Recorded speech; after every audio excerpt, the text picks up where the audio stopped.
know if you guys saw, I have my dogs ready to go. I got a 16 piece there, ready to rock. 16 dogs calling my name. Happy 4th of July. Go America. If you don't love America, you can go fuck yourself. Go get fucked, because we love America here. So on another dumb show. So this is another dumb hot dog eating contest in 3, 2, 1, go. All right, here we go. We are underway. Dunk. Oh, dunk. He's going with the dunk.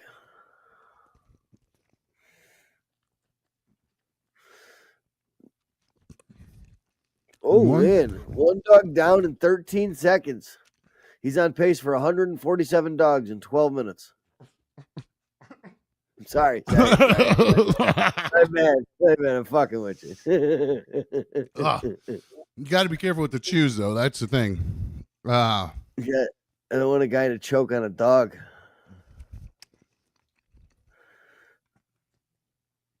It does look like the water dunking is helping these things go down quite a bit easier and quicker. It's night and day.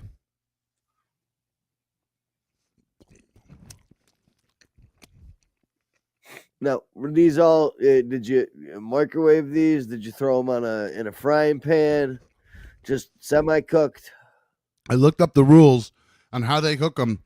They cook them for 40 minutes on slow roast. So that's what I did. I roasted them in a pan for 40 minutes. Slow roasted, low roast, really? slow and low, baby. All right. I didn't know there was rules for how the hot dogs had to get cooked. I just looked up how they did it. Well, that's dope. I wouldn't even think that you never see grill marks or anything on them, because I can imagine that would get a little taste sick too. All the little char little marks from the grill. Take that off. Crap. Oh. Anyway, shit, I hope I didn't get. Oh yeah, you're further away. I was about to say the mic just went quiet, but that's because you're right there. I hope I'm got water on that other one. Follow up with what the chat's got going on here. All right, cool. Keep them involved. All right, here we go.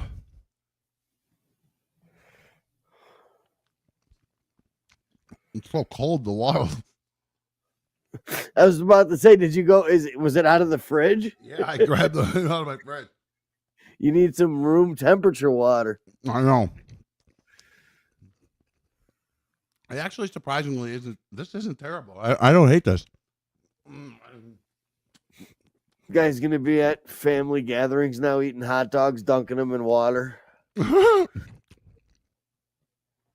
You see people do it at baseball games, basketball games, and hockey games. They dunk like their their chicken tenders and their Pepsi and shit like that. I was considering doing Coke Zero as my dip, but the water's but I was worried about gas. Bubbly. Mm-hmm. Yeah, I was about to say I think you would definitely get too bubbly. Mm-hmm. Definitely should not have used a clear glass. The water looks so gross. No, I don't even want to know what the water looks like in there. So gross.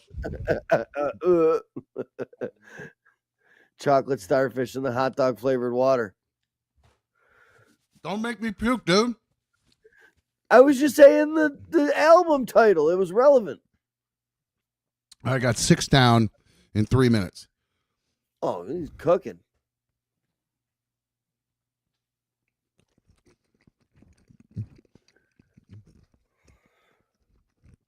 All right. Yes, Angelina, he is wetting the dog. He is lubing it up before he gobbles the glizzy. Oh, water. Oh, shit. That one fell right to the bottom. Gross.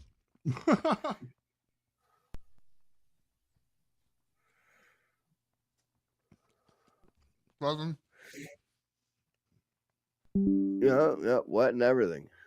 But he's absolutely cooking with gas. He's flying through it. Ooh.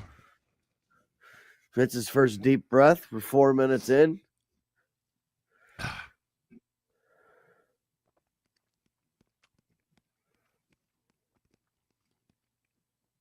The dogs are the hard part. You think it's the bread? It's the dogs, man. You got to really chew these fuckers. Really? Yeah.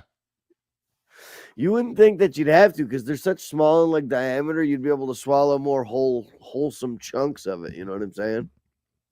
They're hard to swallow for sure. Nugget Man says, doesn't it go down better when the wiener is wet? You tell me, ladies.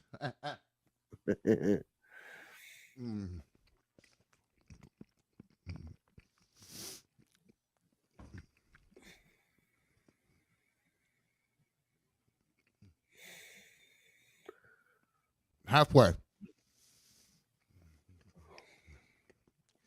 Cruising.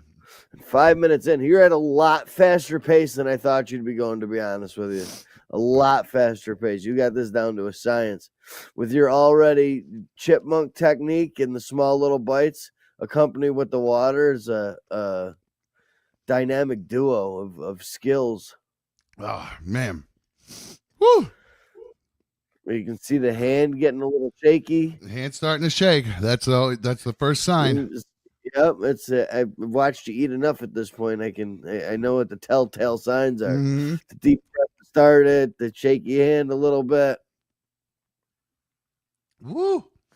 Holy shit, this is getting hard. Oh, fuck. Ah. Whew.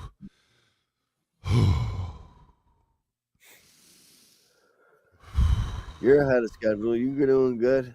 You're doing good. I got one like stuck. You got a Coke Zero there to wash it down, or you can't.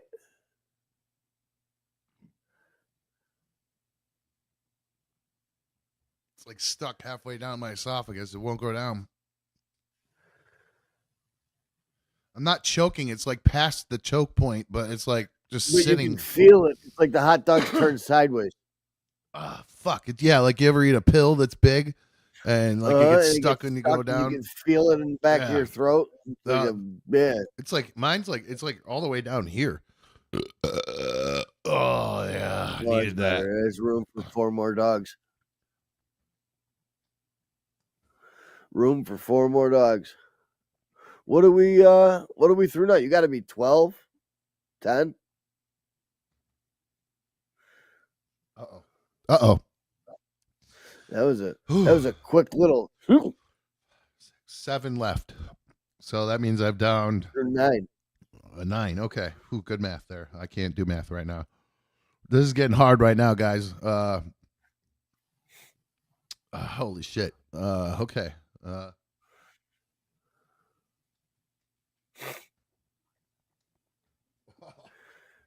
Oh, the struggle bus. The struggle bus has arrived, folks. I don't know if my body's going to let me get the rest of this down. It's really fighting back right now. I can't, my throat, my puke, my gag reflex is destroying me right now. It's just instantly arguing with everything that you're trying to do. Yeah. Shit. I wonder if I get a pop. I feel like that's cheating though. I don't know. Are they allowed to drink at all during the contest when they're doing the I think they can drink water. Well, I mean, this isn't no Joey Chestnut thing. If you want to try to eat as many dogs as you can, I say throw down some Coke Zero. I want to try stick as close as I can to it, just for my own posterity's sake.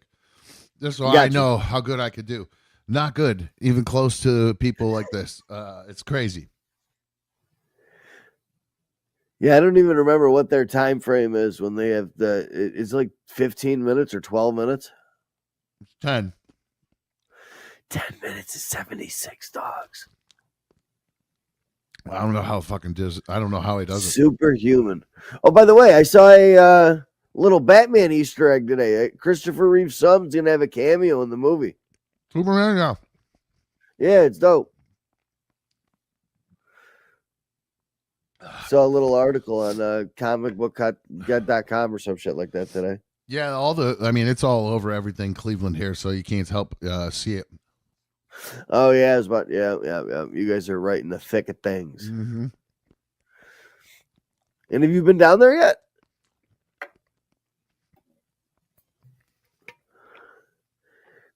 I drove down there one day, and It was so crazy, and so many roads were closed. I couldn't even find a place to park. So I was like, "Fuck this! I don't even know what to go or where to go or anything." So I just bailed. Gotcha. I think this is dog 11. Yep.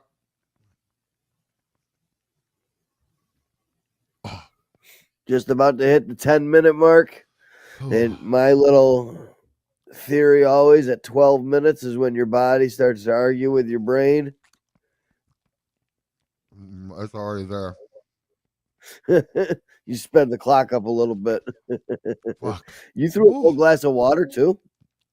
Yeah, almost. Look at that water. I didn't want to see that.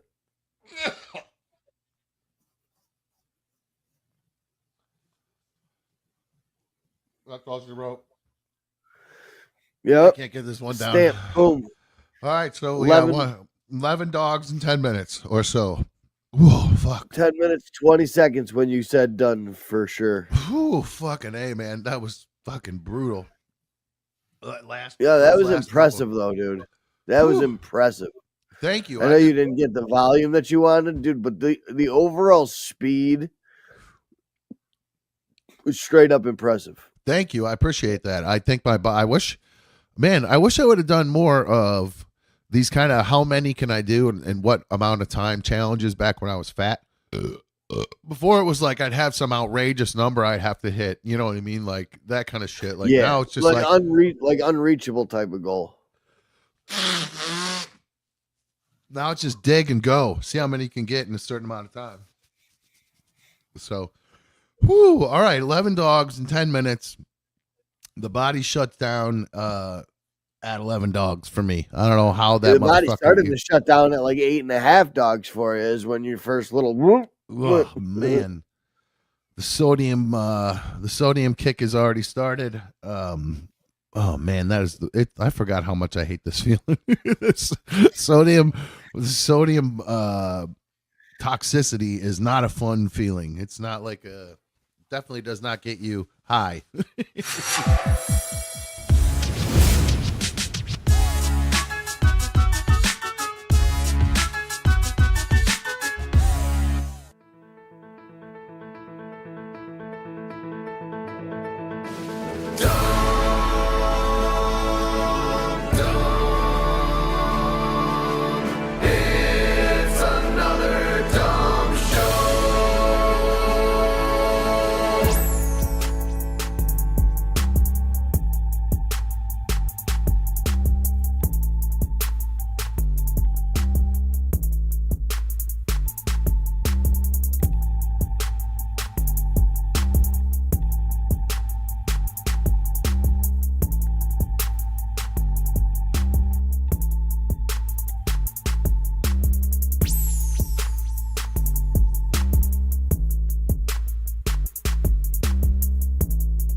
Hello. Welcome to another Dumb Show. I'm another Dumb Show host. Thank you for joining me on issue number, what are we on, 227 here? So good to have you guys with me. It feels so good. It feels so right having you guys streaming on my tube at night.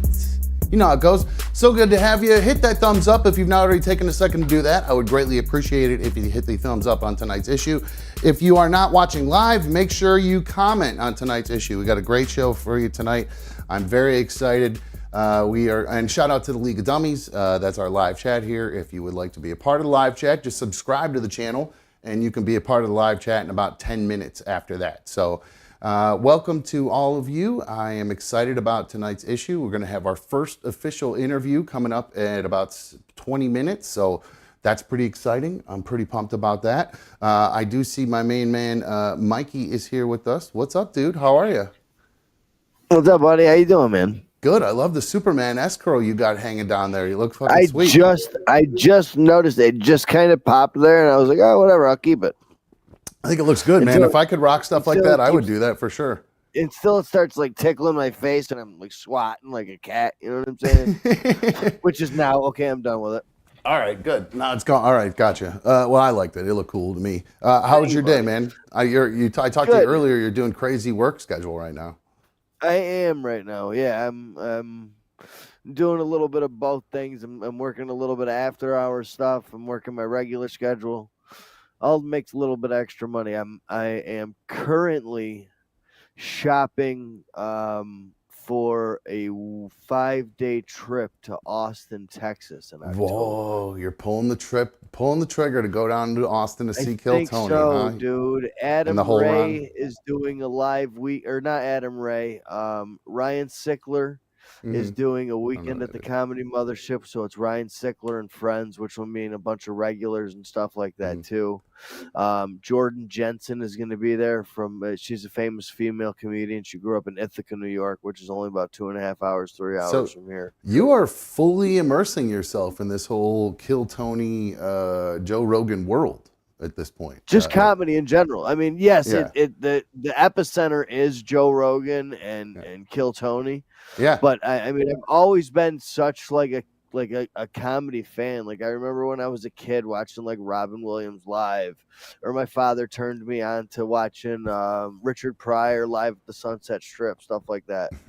So like I've always had this love for comedy, and yeah, dude, I work hard. Go spend that money. A bunch of shit in my life. Just because I don't have like a girl or somebody to like go with me, I think I'm just gonna rock it by myself. To be honest with you, Really? That sounds. Never taken a vacation by myself. It sounds scary as shit. It's like I have the worst anxiety in the world thinking about it. But yeah, dude, I feel like I need to go to Austin. I can't get tickets for Kill Tony. I can't. No matter what, I can't find tickets for Kill Tony, and the Mothership does not do third-party tickets. Oh, well, how far ahead is that Kill Tony show booked out? Because people go there and they try to get on the show and all that, so you got to have tickets to get into it. I can't find tickets through December. Oh, so all the way through next year. Wow, good for him, man. Yeah. That's impressive. That's awesome. All right. Well, good. I'm glad you're planning on that. I've been on vacations by myself, but they're always work vacations. So I don't know if that really counts. You know what I'm saying? Like you got work to do. You got most of your time filled. I've been to Wisconsin for training by myself. I've been to like Reading, PA, and no like true like vacation spots by any fucking stretch of the imagination. Just podunk blue collar towns. Yeah. I have no problem being on my own. To be honest, I kind of enjoy it because I'm not like I don't have to do what anybody else wants to do. I don't have to get up when they want to get up. I don't have to like go to where they want to go to dinner. Like if I want to just spend half a day just kicking it in a hotel room or kicking it out by the pool or whatever, then I can do that. You must have loved staying at my house because I didn't care what the fuck we did. I was just like, we're just going to sit here and chill. Dude, I was so comfortable at your crib. Like it was just straight up, just chill. Like I wish my anxiety and depression wasn't out of control and I wasn't raw dogging it without them pills. That's all right. We'll get to that. Well, we're going to be talking plenty about medication and mental health tonight. If you just turned on the show, we're going to have now. I saw Brett in the chat, in the live chat there. I don't think he's a member of the League of Dummies anymore. But anyway, he said, what does Lindsay mean? And I think he's referring to the title of the show tonight. It says Lindsay, then in parentheses, Mary Galvin, from the Schizophrenic Brothers documentary. She's going to be on tonight. I can't believe I confused the documentaries. We'll talk about that later. But however, we'll get to that. But no, she in the documentary, she went by Mary. But she has since gone by a different name. So I think since she was like 13, she's been going by Lindsay. So I just said, I'll call you Lindsay. Or she said, call me Lindsay. I said, Lindsay works for me. I don't really care. So I'm sure I'll slip up and call her Mary. She was the youngest too. Yeah, that's she was the I don't know if the star is the right word, but the main subject that the documentary revolved around. So, um, It's and exciting, man. I'm super pumped. yeah, it's pretty neat. It's interesting, and it's cool that she reached out because I had posted that review of Six Schizophrenic Brothers, and she reached out to me from there. So we'll talk about that all in a little bit.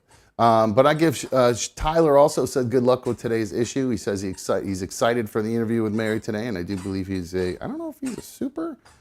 I don't know. Either way, Tyler, thank you very much. Appreciate it. Super fan donation on that too. I didn't even notice that. Thank you very much, dude. That's awesome. Hell yeah. And you can always get your super fan donations in. This is what I've been worrying about. You hear that? Oh, the squeaking? She's been going crazy today. She hasn't been squeaking at all lately. She hasn't been able to find her squeakers.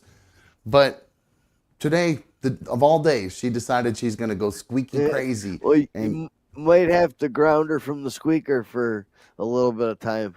Or does she bark when she doesn't have it? No, she won't bark. I just don't. I mean, there's so many of them. I don't know where to even hide them all. She's got, look at all those toys that are actually here. You can't even see it. I thought I switched to it. Yeah. Oh, yeah, they are. They all have squeakers in it. So I think she's broken 2 of them, and the rest are all active squeakies. So we could be in some trouble tonight. Where's she going? Under a table? No, there is a little like a cat tower right next to the couch there. Oh, okay. It's the opposite. Okay. Yeah, but they don't get it the opposite way. Now she's she actually managed to back off. Sometimes she gets herself stuck on there. I got to get over there and help her. So, all right, Bean Arena, enough of the noise. All right, so Mikey, you're going to animals. Austin. I got I'm going to Austin. Go ahead, go to your animal. Finally pulled the trigger on adopting an animal. Officially, did you get it, or you decided to get it? That's a really bad pun. This is a cat. You pulled the trigger on getting a cat. It's dead, but you got it. It's a cat that was shot. Oh, really? Oh, that's a really bad They found it pun abandoned and a bunch of bullet shards in it. And I think it could be upwards to 1 year old, but it's just had surgery and it lost one of its rear legs. Whoa, so you're going to have a tripod? Yeah, dude. Do you get a little, like, fourth leg, a little strap-on leg for that guy? Does he have even a stump, or is it just completely gone? From what the vet says, the animal is young enough. It should be able to adjust just fine and shouldn't have any problems with stairs or anything like that. You got to find somebody with a 3D printer. It prints out the shape of a cat leg that will slide on like under its other left leg and over its tail and its butt. And it's got a wheel on the bottom of it. And that little thing can just wheel around. Yeah, that's what I was saying. You see those other videos around on like Instagram and stuff of the cats, they can't use their back legs and they got wheels and they just tool around everywhere. Yeah. That's what I'm saying. We got to figure out something for get a three. We got to measure the cat, get a 3D printer for it, and print out that leg. That'd be perfect. I would love to see that. But yeah, so I decided today I'm going to do that. The vet's going to call me back as soon as the cat's up for adoption. I just have to fill out the paperwork for it, and my veterinarian's office is going to vouch for me to get it. Okay. That's pretty sweet. Good for you, dude. That's awesome. I'm pretty impressed for you. I feel like finally getting a cat. It's making up for last year when I found the cat with the broken leg that I really wanted, and it ended up dying because the child next door heard it. Oh, that's Remember? right. I forgot about that. It was Mice and Men moment. Mice and Men moment. Yeah, Lenny, little I Lenny, told you Lenny they just Jr. had more kittens and just threw them outside, right? No, you didn't tell me that. Your neighbors are they got one's a barking dog that never stops. Shit. Is that the same I one? met the barking dog. Nope, I met the barking dog that never stops. I love him. He's an 11-year-old Doberman with alopecia, and he just misses his mommy. You're just such a perfectly sucker. okay with that. Yeah, dude, his name is Aries. That's funny. All right, but the other ones are just awful with their people, cats and everything else. And yeah, they let their one cat out all the time. They never got it fixed. I talked to the guy like 6 weeks ago, and he was like, "Yep, we got 3 kittens again." And I was like, "What are you gonna do? Put them up for adoption?" He was like, "Well, yeah, I think we're gonna keep one, and the other 2 we'll put up for adoption." Fucking 2 weeks ago, All 3 kittens had just been put outside and abandoned. They haven't let them back in. Jesus Christ, what kind of sick psychopaths do stuff like that? That was like the It one. was That's why horrible. we ended up with Cal. They were like, we're just gonna feed these kittens to the coyotes. We're like, what? No, we'll take the fucking cat. What are you, fucking nuts? There's a fox that runs around in my backyard all the time. So I've already like called the office lady, and I was like, yo, just to let you know, the people next to me, like, are contributing to the feral cat problem we have here, and they're just letting cats out in their backyard. You're a real Karen. All right, I like it. You're like you should be on the board of directors there or something. I can't save the animals, dude, but like when it comes to animals and children, I guess those are the only 2 times I've been a Karen and I've called the proper authorities. But I feel pretty vindicated and justified as to why I've done it. Like, I'm not an avid like cop collar or getting in people's faces. Yeah, no, I know. I'm busting your chops. I know you're looking out for an animal, helpless little animals Austin, that dude. can't look out Wait for to go to themselves. Austin. You want to come with me? I do. I was actually thinking about that. I have to look at my schedule. I think October is crazy for weddings, so I don't know how that will work for me. I'm trying to plan my trip around a wedding of a like really close personal friend of 25 years that I haven't really talked to. This was like my group of friends that I went to high school with and everything like that. Mm-hmm. And none of them like talked to me at all for the last 3 years. Like, I was deaded from their group, and now I'm getting invited to their wedding, one of their weddings, and like, I really don't want to go. Yeah, no. If they're not, why they're just looking for an extra gift at this point. That's all they're looking for is somebody to. I haven't spoken to anybody. Like, this was a group of people that like I spent every Friday, Saturday, Thursday, Friday, Saturday night with for years. I went to middle school with most of them. Went to high school with most of them. Is it at a nice place? It is a really nice place. Might be worth it then. You can take a date. You can get a good dinner out of it. Might be worth it. And I don't even know if I got an invitation that said that for me to include a date, to be honest with you. Oh, then they can go fuck themselves if it's just you. What kind of psychopaths do that? I know that's a new thing. They know what kind of people I date and shit like that. You know what I'm saying? But still, it's not for them. You know what I mean? Like, I guess you're right, because that's funny. Brittany's got a family member. It's funny that you say this, because Brittany's got a family member getting married, and that family member is not doing +1s for all the other family members that she's inviting, because she knows the type of people that those family members will invite.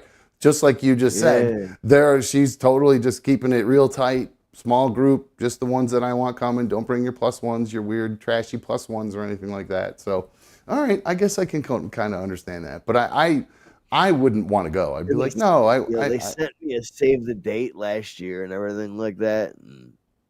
Yeah. Sorry. Did you RSVP yet? I did not RSVP yet. The invitation just came in the mail like 4 days ago, so I got a little bit of time to decide.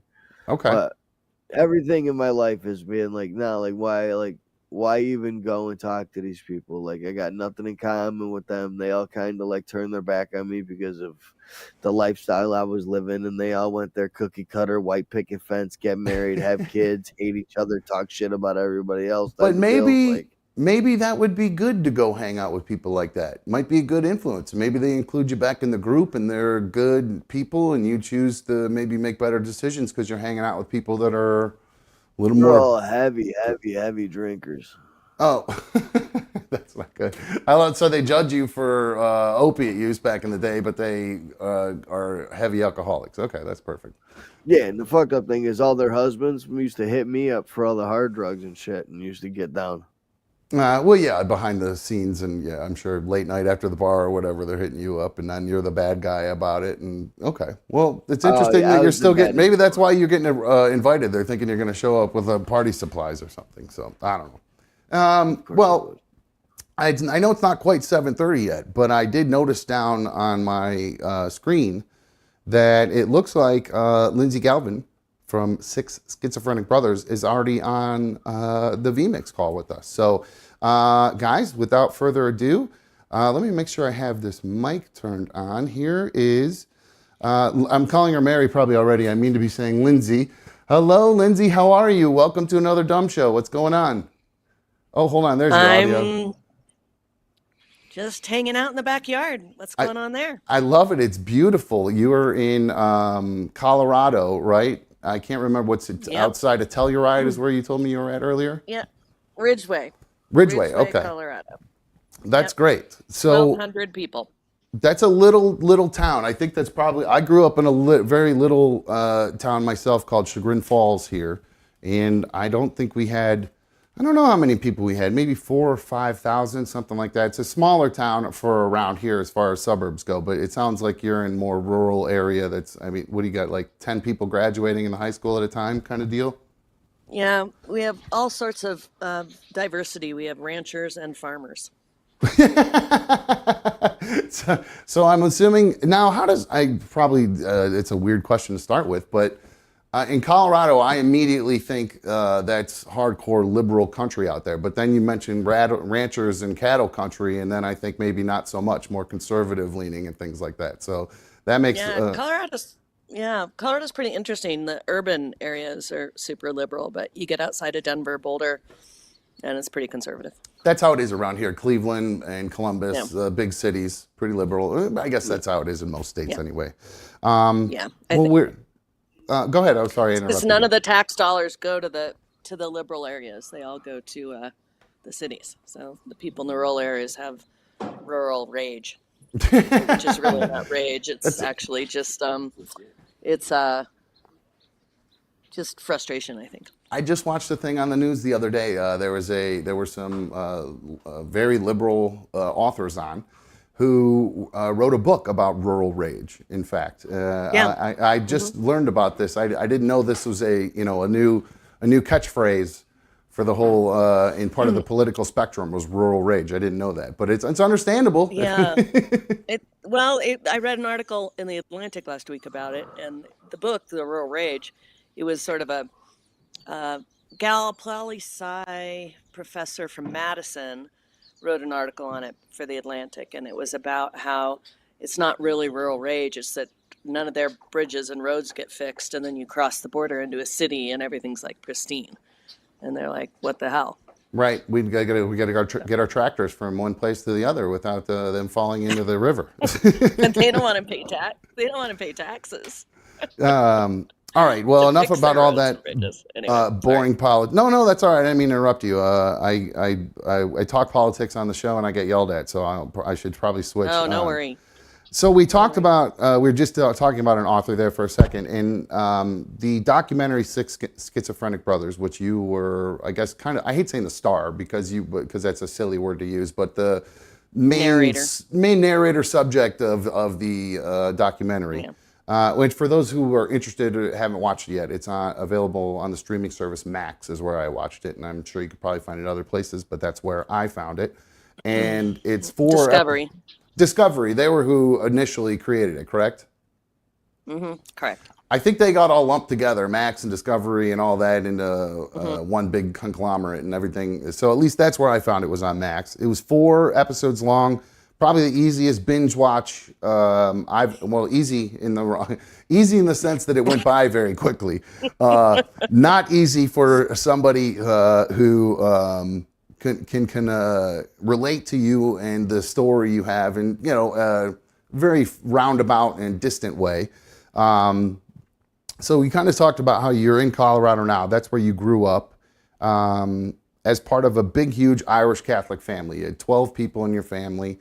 So talk a little bit about that. You were the youngest. What was, outside of all the craziness, what was just the life as being part of 12 people in one kind of household like? Oh, it was awesome. I mean, that's the part that both the book and the series miss. It's so focused on the sensationalizing Sure. mental illness that they forget that we're just a regular family that gets up in the morning and eats breakfast and goes to school and gets good grades and then goes to baseball practice where dad's the coach and mom's at home sewing and cooking and she was the Boy Scout leader, mom, and what is that called, den mother, I think. Yeah. So just um basic, you know basic life.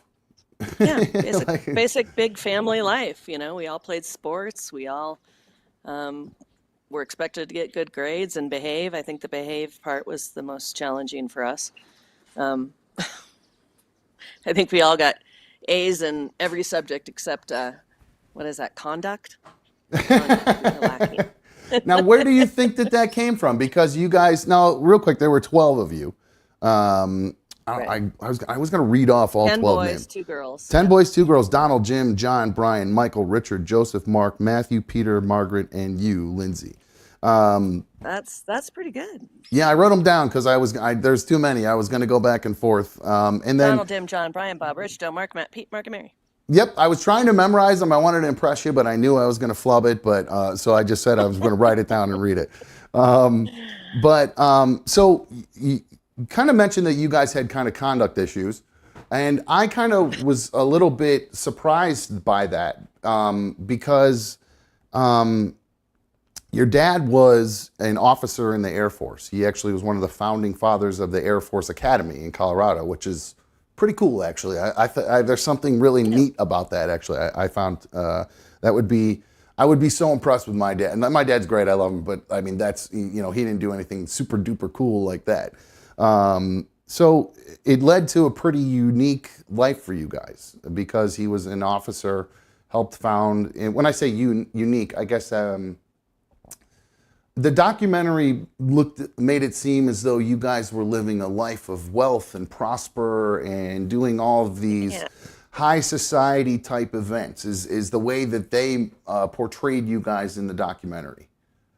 Yeah, I think we were not high society by any means. My Interesting. parents were intellectuals. Okay. And so they were in the intellectual community with professors and, Colorado College and CU. And, my dad went to a bunch of fancy Jesuit colleges and got too many degrees for my mother's taste. She was like always in school. And they became falconers, which is really weird. Yeah, I forgot about who that. becomes a falconer? There's a very It's just the strangest. Yeah. What now was that his then my passion? Is that like what he just decided was something he just found to be his passion, and the whole family kind of got involved with it, or how did he get involved with that?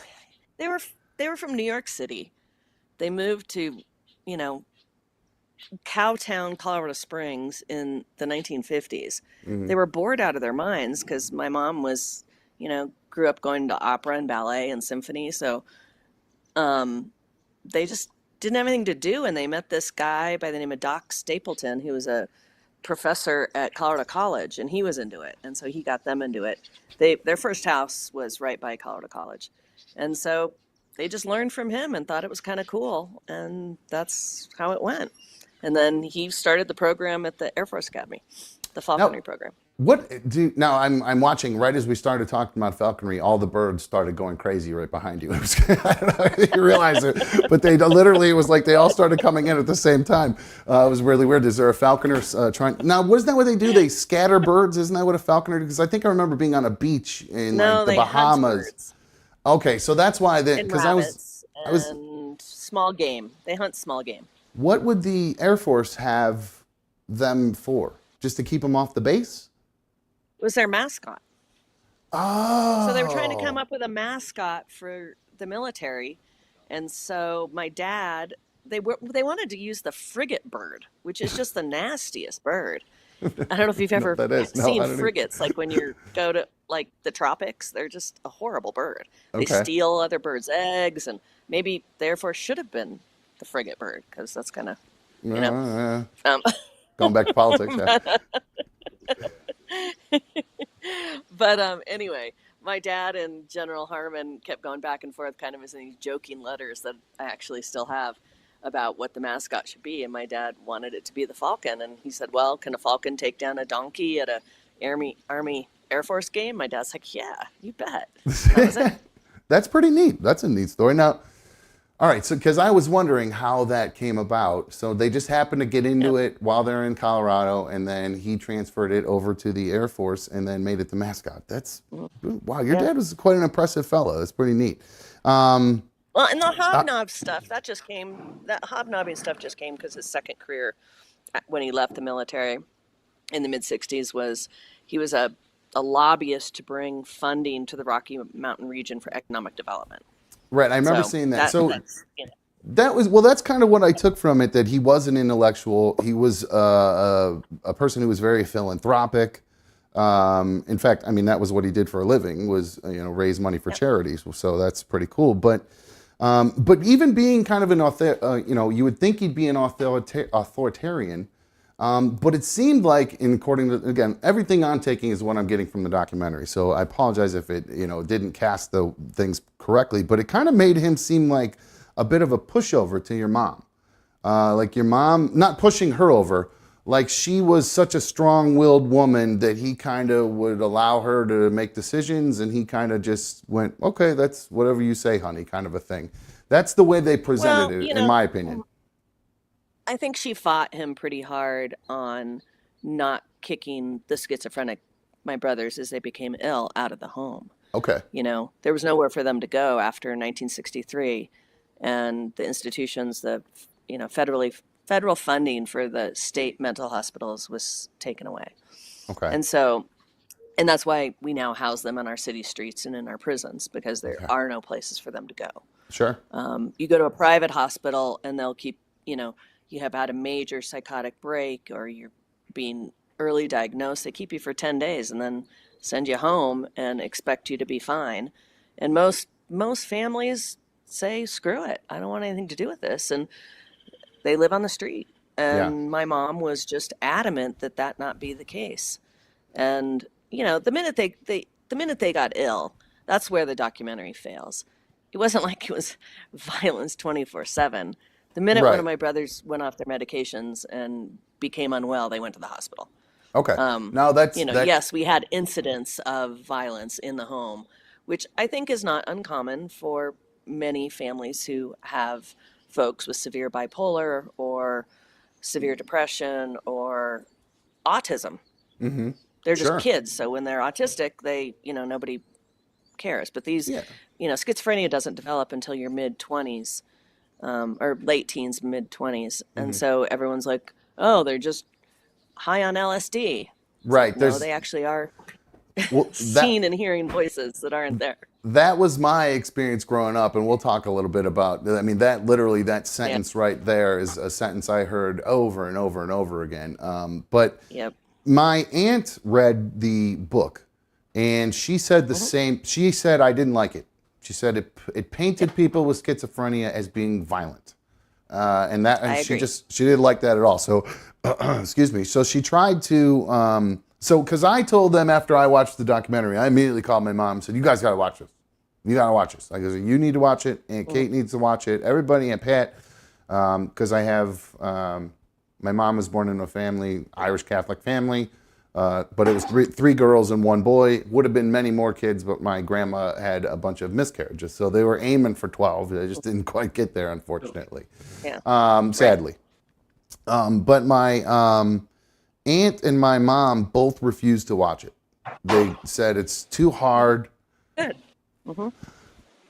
Yeah, they said they didn't want to relive all of that all over again. And I was like, oh, I thought it would be cathartic maybe for you guys, that kind of stuff. And my mom was just like, nope, not even a little bit, not interested even just a little bit.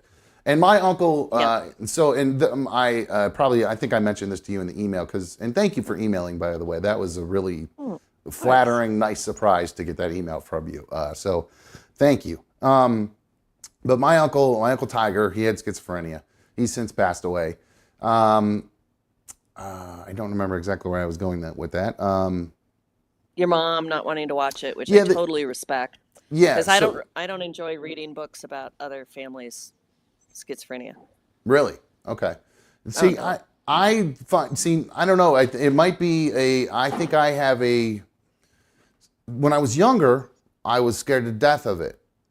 For different reasons, and I guess we'll probably get to that. But I just really have a weird, morbid curiosity about it. I always have, ever since I learned about it.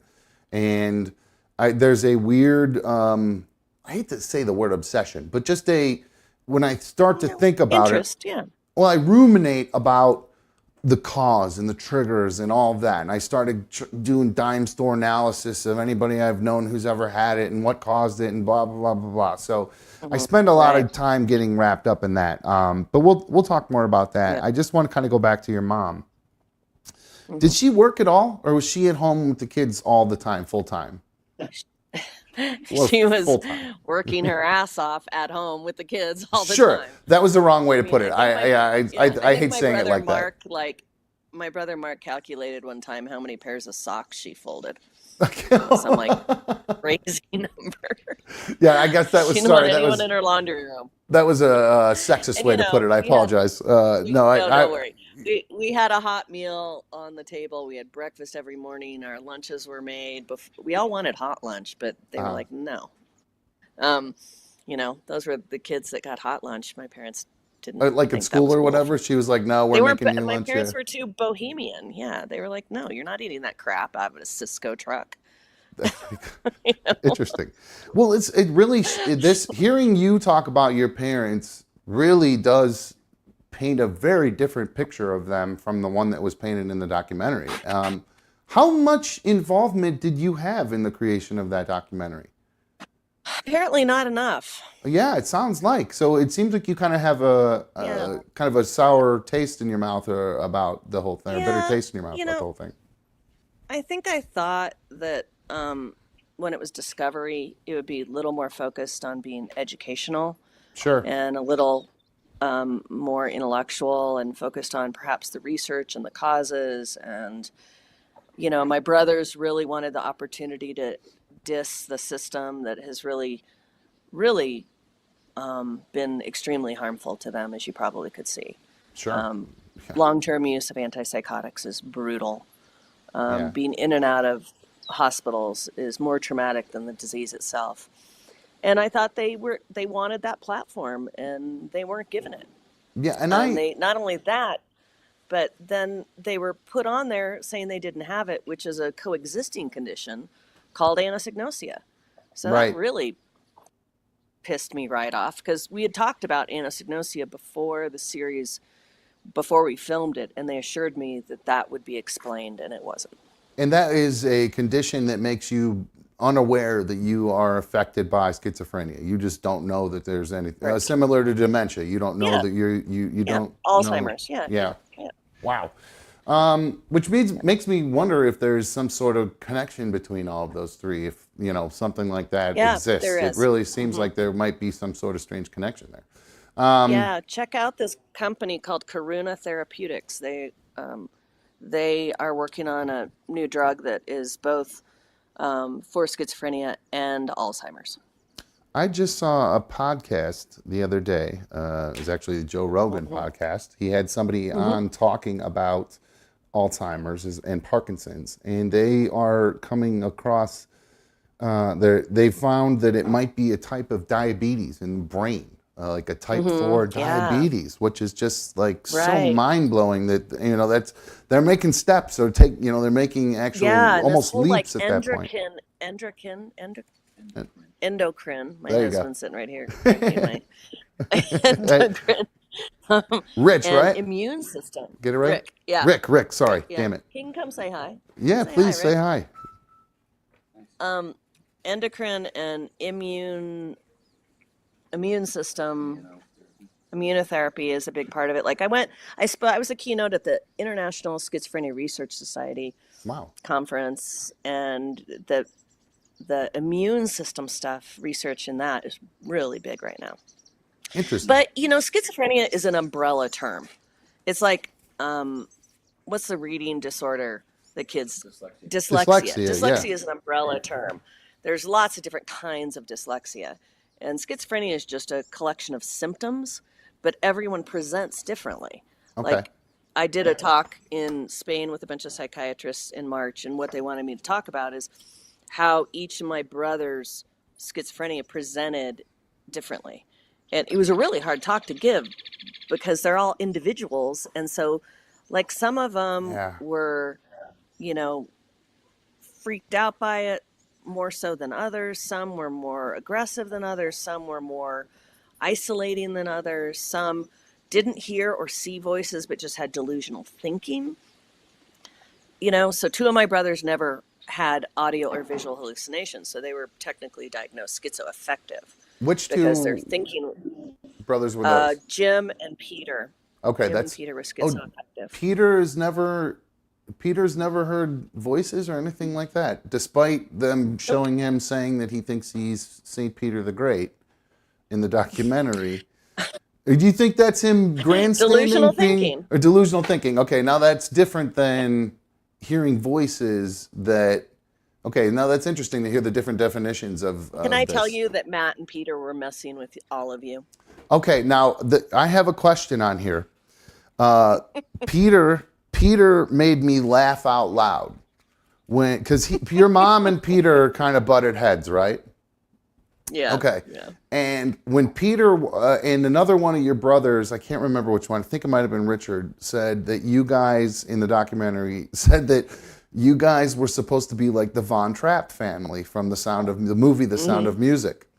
And when Peter walked in singing The Hills Are Alive with The Sound of Music, I laughed out loud. Not because it was funny or he thought he was crazy or anything like that, because I went, that is a shot at his mom. He's taking a shot at mom right there. That's a subtle little dig, little jab at mom. Totally. That's funny. Okay, good. I picked up on that because I kind of said to myself, because your other Matthew, right? He said that I'm Paul McCartney and my best friend John Lennon got killed. So they're trying to portray them and just the craziest they could portray them. And you're saying that they were just effing with the directors, and I love it. That's great. Now, Donald didn't seem like he was effing with anybody. Donald seemed like he was very straightforward. As much as he can be, because he seems to be, like you said, maybe experiencing the effects of long-term use of antipsychotics. Yeah, and he's borderline catatonic. He's also super deaf, and he's just old. So sure. He's just getting old and deaf, and he's pretty sedentary and doesn't really communicate with anybody. Okay. So, but it was interesting the way he just confronted the whole priest thing on film. Like, I was so proud of him. That was great. It was, for people who haven't seen it, one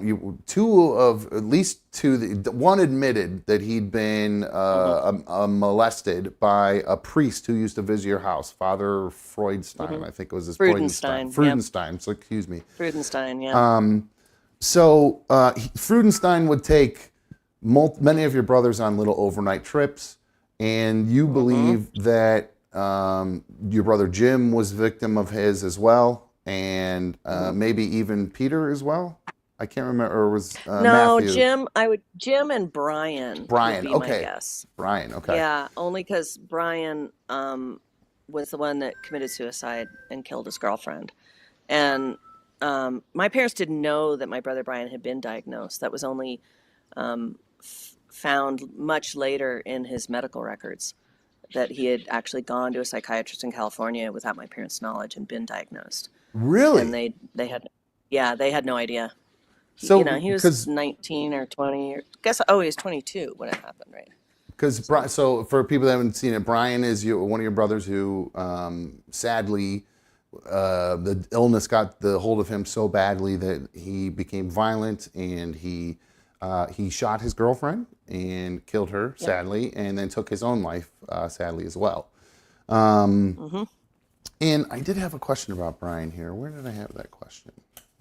And he was like he was the rock star of the family. I was just going to say, brilliant musician. And now, do you think, because like I said, going back to my interest or kind of obsession with causes, do you feel like there was a lot of pressure put on all of you to be successful? Was that a heavy, Absolutely. You guys were, there was a lot of weight on you guys to follow in Dad's footsteps, following Mom's footsteps and the way she did things. Interesting. Yep, absolutely. And I think, my brothers just felt like, can't I just be a car mechanic? Or you work at the grocery store and not go to Harvard, like. I understand that feeling. Seriously. I recently had a real heart-to-heart with my sister we do these family cousins nights, and we because I have a bunch of cousins and my sister goes with us, and we are all drinking and talking about family. And my sister was just like, God, I don't know how you did it. They were so hard on you all the time because they were just had such high expectations for you. And I was like, Yeah, I'd come home with an A minus, and Dad would be like, "What the hell? What's the minus about?" I had straight A's. Yeah, mine would be you had 2 tackles in the game. Why didn't you have 10 tackles? That kind of stuff. That silly things like that. But all that pressure builds on a kid over time, and it can lead to trauma. And they say that trauma doesn't necessarily have to be like was it Matthew that was in a fight with the other brother and hit his head on the. Yeah, he actually had a number. I would imagine they were such athletes. I would imagine they all had a lot of concussions. And Sure. There's a big contingent in the mental health community that really believes that. Here, Fizzle wants to be on screen. Sorry. There's Fizz. Say hi. Hey. Say hi. Hi, Fizz. I'll show you mine. She ran upstairs. Never mind. I would show you mine, but she bailed. Hi, Fizz. She's like, give me some attention. I hear you. We're lucky mine's not sitting here with her squeaker the whole time. Usually she's just squeaking away the whole time. All right. There you are. I forgot where we are. I left off. The puppy's so cute. I forgot what I was even saying. Oh, we're talking about Brian and pressure on the family and how it can affect everybody. Yeah, I mean, I think that, they were all star athletes. They were all good students. They, and head trauma. My parents just had really... Yeah. Repeated head trauma. A lot of head trauma. Causes of a trigger for schizophrenia, which is interesting because I never contingency. Yeah, the Dr. Friedman, the guy that did the majority of the research on our family, along with Linda Lisi, when we went to talk about prevention with our kids, he's like helmets, to the point where I didn't let Jack play football or ice hockey because I believe that head injury is a if you got one of the world's most renowned researchers telling you head injury, you kind of tend to be a little hypervigilant around head injury. So it really is because I always thought when people would say trauma, I would, think about what Jim went through or what Donald went through is that sort of trauma versus literal physical head trauma, which is crazy to think because I wasn't an athlete, but I played contact sports at football and wrestling and I have so many concussions from it. I feel like I literally dodged a bullet here. That I hate that term, but because my uncle had it, accurate. And I was so worried my whole life. You brought up your son Jack and his worries about having it, and that was the hardest part of the documentary for me. Was watching Jack talk. This is probably what I'll break down a little bit. And I told you earlier I was going to probably cry at some point, but I've done well so far. Everybody was. I'll cry with you. I figured they were taking bets on how long it would take before I started crying in my live chat here, but no. I can start first if you want. No, I'll try to I'll try to hold it together at least a little bit. But no, he was. He said out loud feelings that I'd never. Didn't realize another person on the planet ever had. It was, he was in my head. It was really weird. Cause I always worried that my outbursts when I was a teenager, or even he talked about loud noises in the house or things like that. I'm like, is that actually me hearing that? Is that actually happening? Or is this the first stage of this happening? So to hear him say that was just jarring to me and just shocking to know that another person had felt that way about the disease. And yeah, all of us. I mean, all of my siblings. I mean, I would say that is something we all have in common.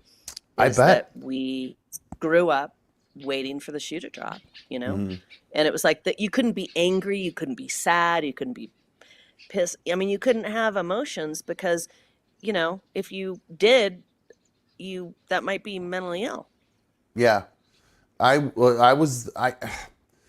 it's so weird being in the kind of family I grew up on my dad's side. Now they were same thing, super Irish Catholic, 6 kids in his family, 5 boys, 1 girl.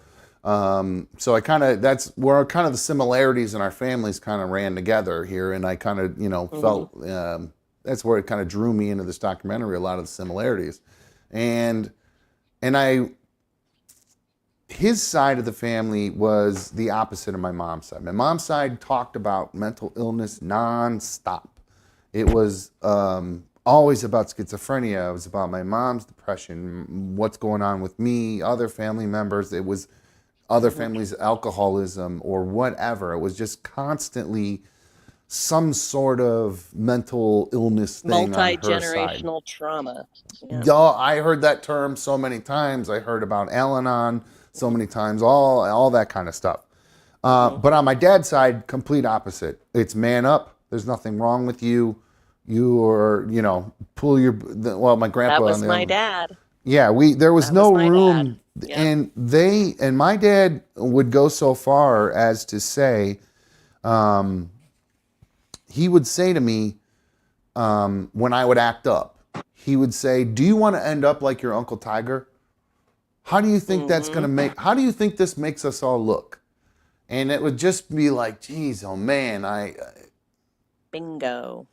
the outside, the constant worry about what the outsiders thought of us.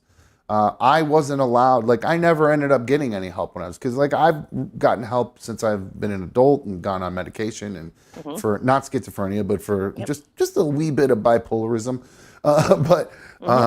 So I've been through. Lucky duck. Yeah, right. So, but fortunately, I've gotten some medication that's actually really helped me over the past like year and a half. It's been like night and day for me. I used to have really bad I started rage. when I was 20. Yeah.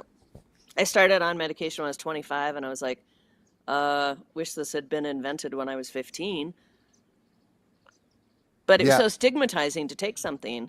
And I watch people suffer because they feel so much shame around taking something that can make them feel better.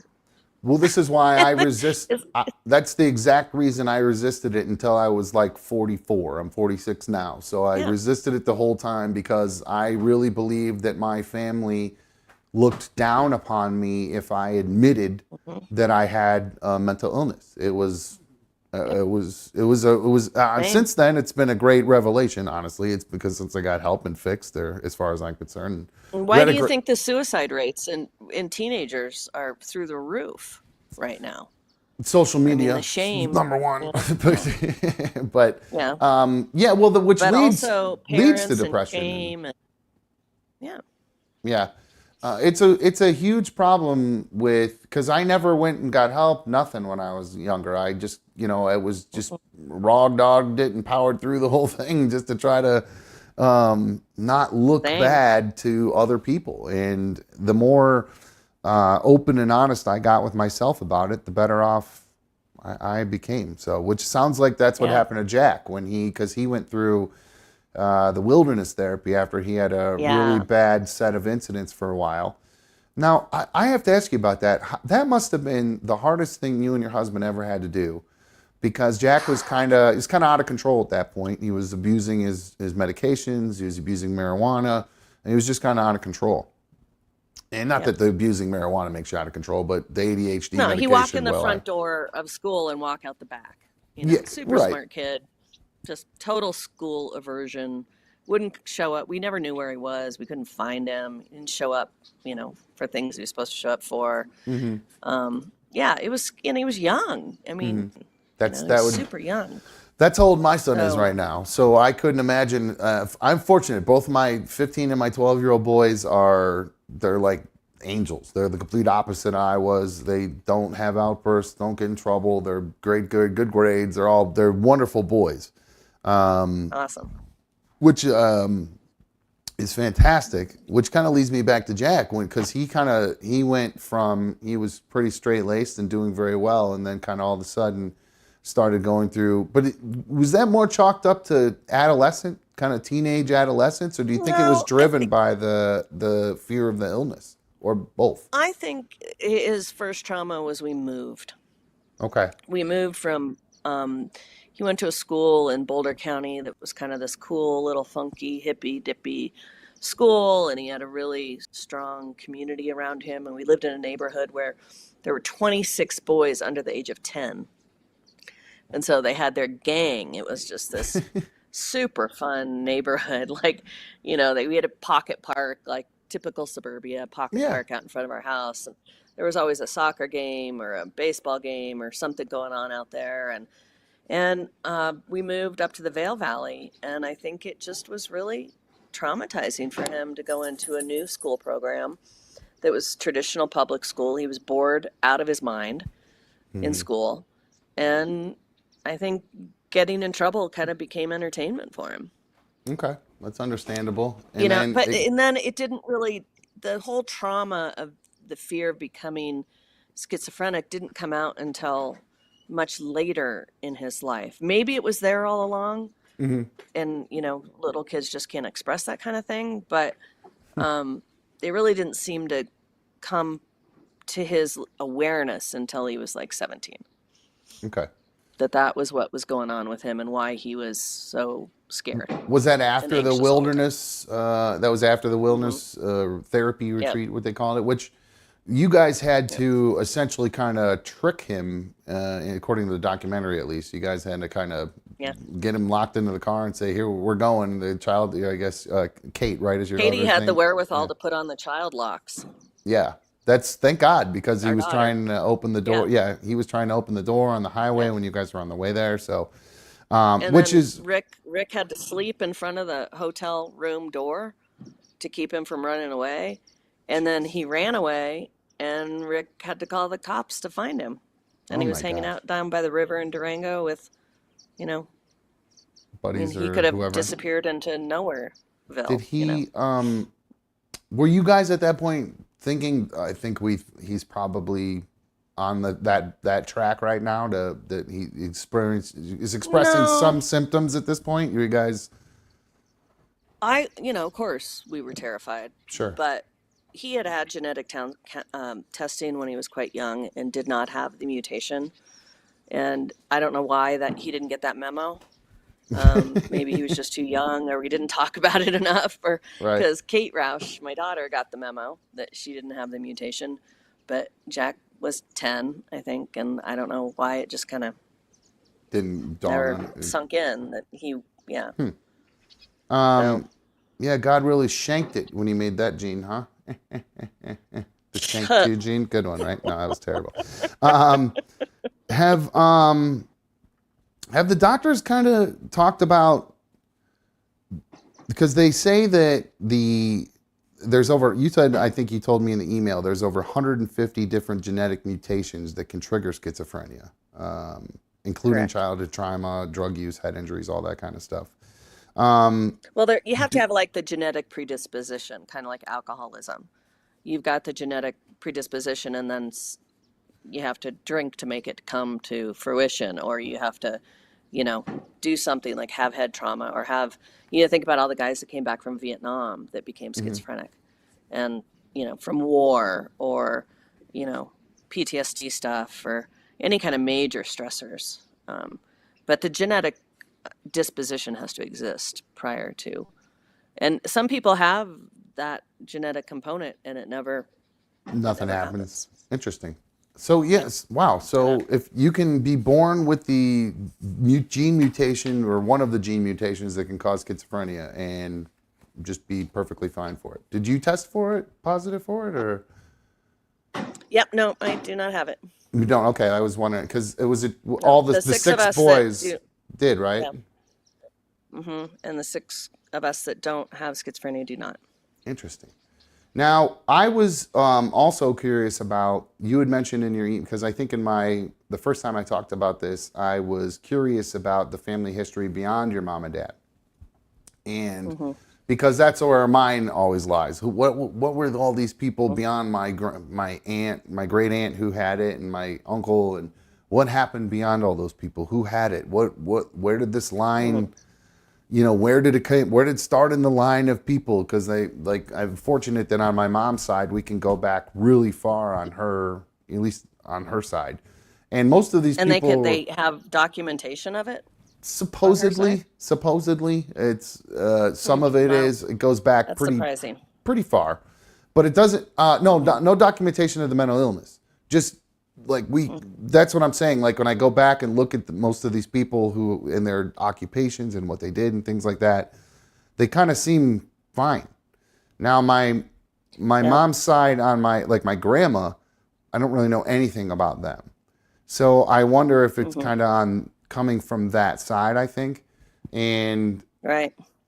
I don't know anything about those people beyond that. So it's just a That weird, wouldn't, again, yeah. just this weird curiosity.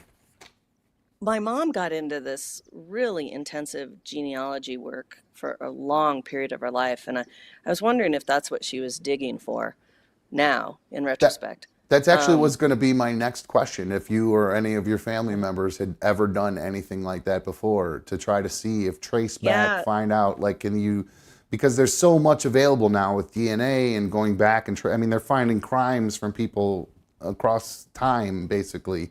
Yeah. I And mean, I just think that prior to, prior to current times, you could institutionalize somebody, even if they weren't mentally ill. A husband could say, my wife's crazy and ship her away, even if she wasn't. He just didn't like her anymore. She didn't have any rights. And so Rick, my husband, just asked who he calls for that. So what's the phone number for that one? I'm not married, but okay, I get it. Um, Anyway, no, people hid it. Aunt Gertrude, was a recluse who lived upstate, right. you know, I but she that's was actually institutional. Now, they jokingly would say that about my uncle. There was a Hmm. hospital called Windsor that he would go to in the little small town that I lived in. It was this. It's so funny that we had this little tiny itty bitty small town, but at the top of the hill in this town there was this massive, huge mental institution, and Hmm. it was just such an out of place thing because where I grew up is this idyllic little town with a waterfall going through it, and we call it America's hometown. Hmm. But it was like the dirty little secret was the nut house on the top of the hill, and I always, Hmm. my whole life, because of the fear of people knowing, I would hide that my uncle was there all the time, Yeah. and I would call him Uncle Windsor sometimes, because he spent some, and they would joke around that he's taking a trip to Windsor. And like it was a Hmm. joke because like it's Windsor, Canada or whatever, like he was taking a trip to somewhere. So Yeah. Right. it's Yeah. kind of No, that's I mean, families went to great lengths to hide um, any disabilities, not just schizophrenia, but I mean, there were a lot of disabilities that were all lumped together. I mean, folks with Down syndrome were lumped in with people with schizophrenia. which is absurd. They were all any kind of mental deficiency. If you're born with really severe brain trauma caused by childbirth, you were there too. I mean, they were all just put all these folks in together, regardless. They really didn't have names for them then. It was just mentally incapacitated. It was sort of the broad term, Now your the loony bin, brothers, right? yeah, right, of course, the loony bin. Now you've had brothers that out of the six brothers, they've all spent time in various different institutions. This is such a ridiculous question, but my mom said to me that my uncle probably had been institutionalized probably over 100 times. And I heard you mention that it was an outrageous number for just one of your brothers. It was, in Hmm. hundreds. And I was Hmm. thinking to myself, with that many brothers, how many times the police must have been called to your home? I mean, was Yeah. it a weekly occurrence? Sometimes bi-week or daily? I mean, is No, it like how frequently did it no, seem as though this mm-mm. was happening? No, because like one brother would stay on his med for years, and then a couple were living independently in apartments, and Hmm. so my brother Don was, you know, 22, and I was 2. Um, and you look, it occurred over 6 of them became ill over the course of from when I was born until I was 17. Mm-hmm. So it wasn't Jeez. like they were all sick together all at once, you Yeah, know. just kind of every other year, almost. I don't mean to laugh about it, but yeah, I mean, Yeah. I mean, no. Yeah, yeah, right. it's just another. And my parents did their best to try to help them get set up in apartments, and some of them would be able to manage that for a little while before they decided they didn't need their medication anymore. and become ill again. Man, you So, must. it was super random, but it was not like every day. Man, But, you when, must be. I would be so angry at that documentary if I were you, because they really made it seem like your parents. mhm. They just kind of, their goal was to hide it from everyone and just stuff them in the house, and that's it. There was not much talk until the end of you helping get them apartments. They didn't mention your parents trying to get, that I picked up on, that that your parents were trying to get them Yeah, apartments, no, they trying didn't to talk help about them. any of the, yeah. Wow, that's I mean, like, crazy.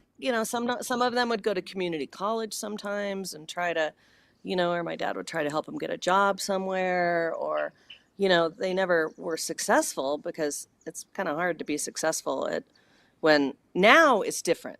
And that's what's cool, is what's going on now is really, really cool, because you and I are talking about it. So families are learning Hmm. that early intervention and early prevention can keep someone from having the horrible cycles that your uncle and my brothers had. Yeah, I got to take Our my. families grew up in an era of just horrible psychiatric care. Um, and now I shouldn't, let me preface that. Um, there is hope, because I'm working with this group of kids with Karuna Therapeutics who are schizophrenic, who suffer from schizophrenia. I just Yes, corrected myself. They're right. not schizophrenic. I They try. suffer from schizophrenia. If I use that Um, frame, I apologize, because I've tried not to use it, and I feel like I I know slipped I up do and it did all it the a few time. times. Yeah, It's, we grew up saying that, sure. you know. Yeah, So it's a hard habit to break if right. you grow up saying, "Oh, your schizophrenic uncle, your schizophrenic brother," um, and so this new group of kids whose parents were educated have resources to recognize it early, and there's not so much shame around it, Mhm. so they can reach out and get the help they need. Now, mind you, the vast majority of families are not that way. The vast majority of families, kids who become schizophrenic, live on the street, Yeah. and they have nowhere for them to go. And so they like to pretend that that's where they want to be. And that's not the reality. I think they would be better served to have a roof over their head and 3 square meals a day and take medication where they could get to the point where they could function at a higher level. Hmm. But, families, their excuses, oh, they want to be there. They want to live that way. I So, wonder now how. Okay, now going back to the documentary and some of the salaciousness of it, they really focused on the what I would call incidents, but a lot of times turned out to be crimes. mhm, Your older brother, two of your brothers essentially did the two worst things anybody could do. Donald mhm. attempted murder. He attempted murder suicide with one of his wives. We talked about Brian and what had happened with him as well. And how old were you? Because Donald lived in the home with except for when you Mhm. were, going to stay with Jim and Kathy, your other brother and his wife. Mhm. When when did you find out that Donald had done that? And what was it like living with somebody who had done that? I found out that Donald had done that when I was gosh, I don't even know. Maybe my 30s, my 40s. Oh, wow. Okay. So you were Yeah, considerably, okay. This and wasn't something you found out when you and were young and in the a home lot with of him. a lot of the stuff I read in the medical files, I was reading while they were filming me for the first time. Oh, okay. So, yeah, I mean, I don't blame him. I would have done Like that too to get your reaction too. So I can't like blame him. But the dog thing. yeah, they have you mention it, but they did kind of gloss over that in the documentary, which I Well, kind of was happy about. But he was a biology major, right? He was getting his master's in biology, studying mad cow disease in the elk in Colorado. Donald was. And I think, yeah, and he Yeah, found wow. a dead dog on the side of the road and decided he'd try to do some experimentation to determine what was going on with the dog. If Yeah, there was any, see, he was like, doctors with cadavers. It wasn't like he right. killed the dog. Okay, or well dismembered it live. that's literally or the way they made it sound in the documentary. Like you I guys walked in know. the bathtub and he's slitting this dog's throat and then cutting its legs off in front of you guys. Oh my God. Exactly. While No. it's alive. Yeah. Good grief. No. Okay. Well, Donald, there were pictures of Donald when he was probably in his maybe late 20s, early 30s, where they just he was looking at the camera in one of the pictures, and there was just a look in his eye that reminded me so much of my uncle's. And there's something Yeah. about people with schizophrenia when they are in a, I don't know, when they're having an incident or an episode, it seems to me that I always felt like their eyes kind of go dead. Like you're Yeah. looking through them and they're not even looking at you. It's just this blank where they're in their own kind of little world and they're aware of you and what's going on, but there's nothing happening. It's like the emotion almost dies from their eyes. They don't move a lot. I don't know if you've experienced that, but that was just the way I felt. And I kind of, when I saw the picture of Donald, I saw Peter when they would zooming in on his face, which I got to tell you, Peter, he warmed my heart. There was something about Peter that I really just found very endearing, which was everyone loved. Peter was the rock star at the state hospital. We'd go down there. I'd go take him out to lunch in town, right? Yeah. Like he was in a nursing home in the end. And I'd take him. We'd go into some restaurant and be like, "Hey, Pete, what's happening, Pete? How you doing, Pete?" It was so bizarre.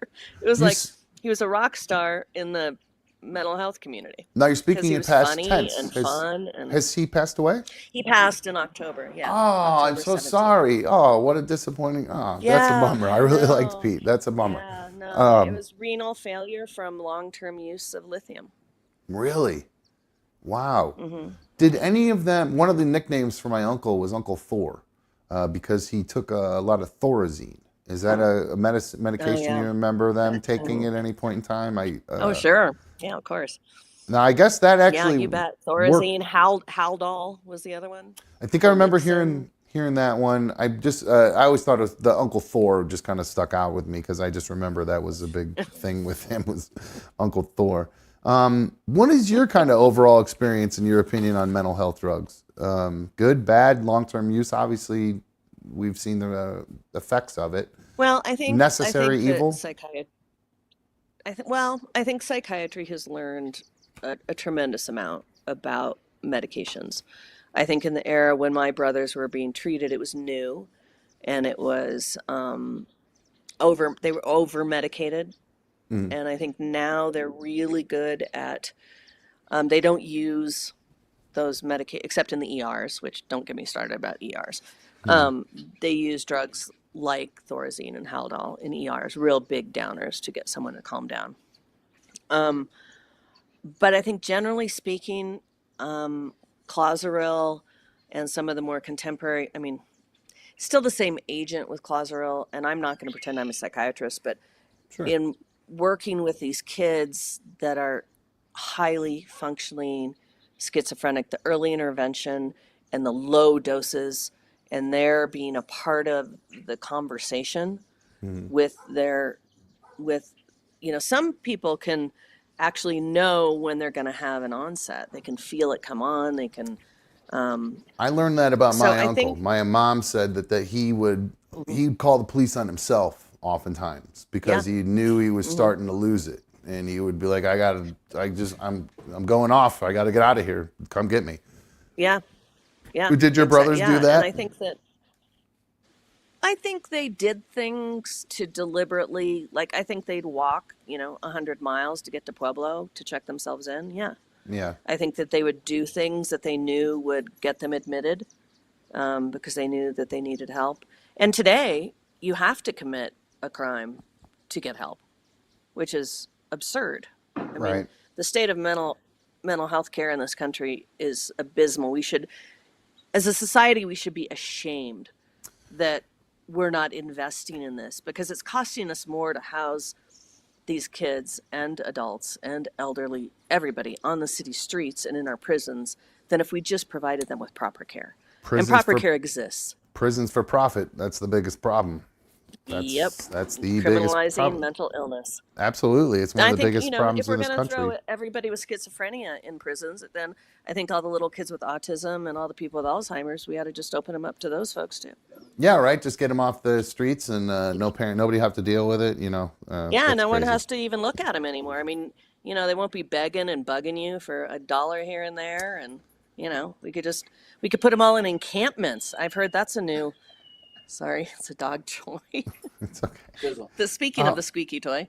Yeah, No, it's I only mean, a matter really, of time. there is some. I'm not gonna say who, but there's someone out there running for president that thinks we should just put them in encampments.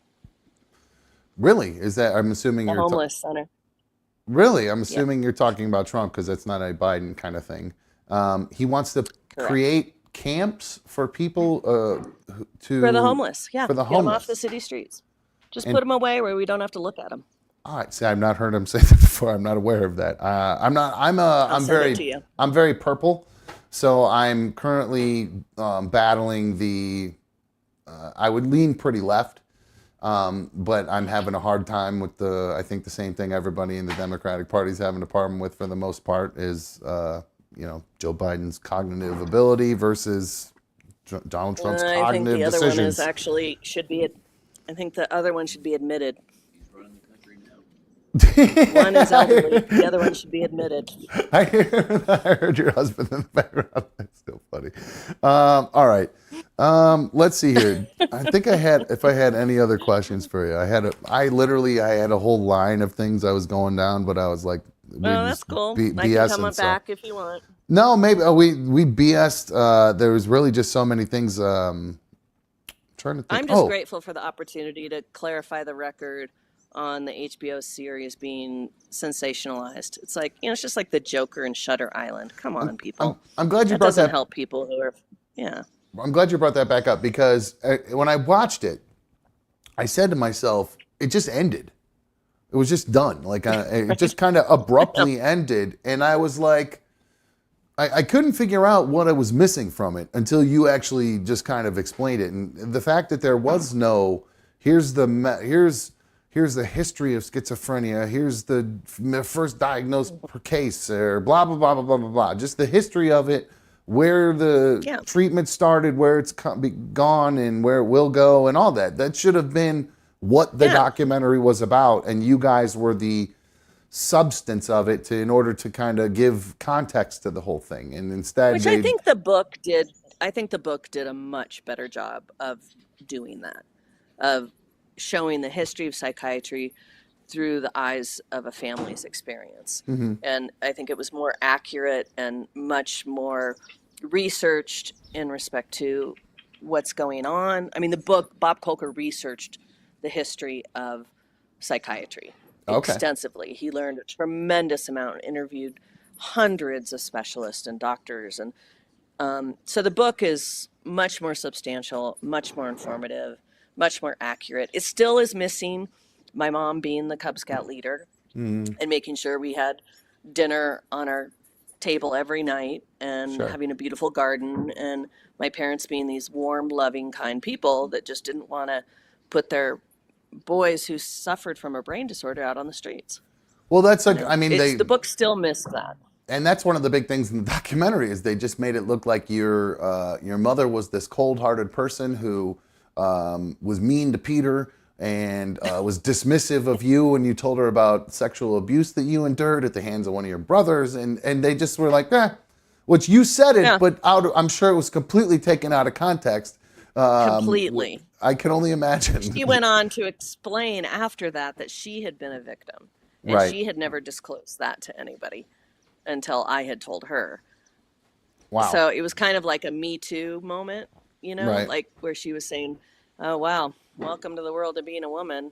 It happens to all of us. Right. Which is true. Yeah, and that's what they showed in the documentary, but they left out that I'm sure she gave you a hug afterwards and said everything's going to be okay. Yeah, they just made it Eleanor's house, and then we went in and had tea and cookies, and And I don't understand why, it's unnecessary to do that. It didn't take away from the story or the fact that it was almost like they were trying to pin it on your mom. in the Oh, documentary totally. at times. I mean, Which goes back to the schizophrenogenic mother, which is a whole piece of the history of schizophrenia and autism, that refrigerator moms are blamed for autism, and schizophrenic mothers are blamed for schizophrenia. So the misogynistic society is continuing to blame mothers for these brain disorders even today. And when I go through and read the posts about this stuff, I'm like, wow, we are a really horribly sexist culture. yeah, I did it earlier. It's just myself. So Well, yeah, what are you gonna do? Anyway, that's why we're talking. That's why yeah, we're talking. absolutely. And now I just realized I've had you on. I've taken up an hour of your time, so I'll trying to see No, if I could these. talk for 10. I know. I feel like I could talk to you all day about Rick, this. my husband says I'm just getting started. Good, Get me on my good. soapbox. Oh, good. That's fine. Let me have it because actually, here, let me ask.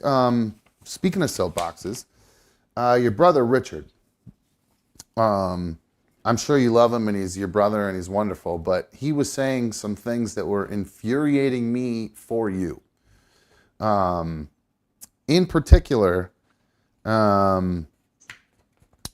consistently saying when he said this line really hit me. You cannot demolish your brothers and sisters and not be angry at them, and you cannot be angry at them.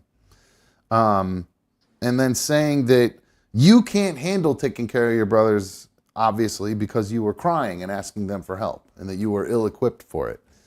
Was that again more of the salaciousness, or is that just the type of, because him consistently saying, I'm not a mental health professional, I'm not equipped for this. Nobody is, essentially even mental health professionals. But I found that to be, well, I was angry. I didn't like the way he was talking to you, frankly. So I guess Well, you and the rest of my brothers. I don't know if there's a question there. I guess. Yeah. No, I mean, Richard is welcome to his opinion. Sure. I think that a lot of people feel, and maybe my sister Margaret might agree with him, that I get deemed the martyr. My mother often was called a martyr. Mm-hmm. So, I think there's some legitimacy in some respects to what they're saying, but that doesn't change my North Star. I mean, he can have those opinions, and it doesn't change the fact that I believe that advocating for those who are affected by this brain disorder is important. And I'm not going to abandon my brothers because they have it. That's just the deal. They're my brothers, they're human beings, and I love them. And I love him too. And I'm not quite sure of his mental fitness either, but that was fair enough. No, I'm kidding. I get it. Sort of. Well, it's kind of weird that you said, it's weird that you just said that's my North Star, because that actually, that North Star analogy and representation of kind of what your goal in life was one of the things in therapy that helped me get over a big hump. And I use it constantly as looking at myself as a ship on the sea heading towards this North Star. And there's either going to be waves and driftwood. And I know it sounds silly to all my listeners. They probably think I'm being real lame. But I constantly have that in my mind. If I feel myself getting off track, I always think to myself, all right, it's just a wave pushing you. You hit some driftwood. Just stay on track. Keep towards that star, and you'll eventually get where you got to go. Yeah, and that's I kind of, none of us loved the book. We all felt there was tremendous, not tremendous, some misrepresentations, and it lacked the joy that our family, we had a lot of joy, tremendous joy, all the time. It did, and same with the series. And so it's that driftwood knocking me back, going, okay, well, that wasn't quite what I was hoping. I'll see if I can correct course. Right. Have any of them stepped up more since the documentary? Because funny you should ask. Yeah, funny you should ask. My brother Mark's wife demanded that they go see Don and Matt this weekend. Wow, that's fantastic. I think that's wonderful. I think that's a great thing. I think, which is interesting, because Mark had even said, And that was one of my questions for you. I wondered what it made you feel like when he said, my kids and my grandkids are my life now. Like, just basically like, there is no, and this is what he said in the documentary, that there's just, you know, the rest of all that's not my life. I think he said, actually, I think the quote was, what's the point, is what he said in the documentary. You know, with Mark, though, yeah, Mark is definitely that way. He would rather not participate. But at 3 a.m. when Peter's in the emergency room, guess who I call? Oh, really? Mark. And guess who drives 4 hours to be with Peter in the emergency room? But not so much with Don. No, Don too. I mean, if Don, no. Am I mixing any up? Of them. I could call Mark. Yeah, did I mix up? Did I mix up which brother you were saying just is being forced to go this week? Did I mix up which? No, that was Mark. Oh, it is Mark. Okay, cool. So his wife said, put her foot down, said, you're going to go visit. Yeah. But at the same time, what I was trying to say in Mark's defense is, if I was going to call anyone to help, because I live further away, it's Mark. And he goes all hours of the night in a heartbeat. And so does my brother Michael, who wasn't in the documentary. My brother Michael is very involved and engaged with my brother's care. Richard is not. That was my next question, is if Michael was part of your life at all, because he, that's wonderful. That's great news. That's great.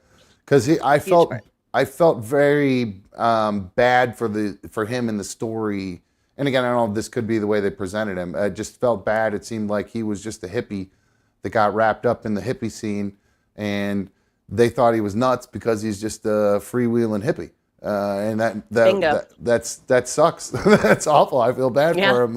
It's just a regular. Brian was his best friend. Brian was his good friend, and and he escaped it all by going and living in a Buddhist commune in Hawaii for a few years, and then he went and lived on the farm. My grandmother, my mom's mom, took him to the farm. You know the farm in Tennessee? No, I don't think I remember them. Was that in the documentary? Check it out. I don't think they've. No. It could have. I wish it could have been, but Michael didn't want to do the documentary. He was over it after the book.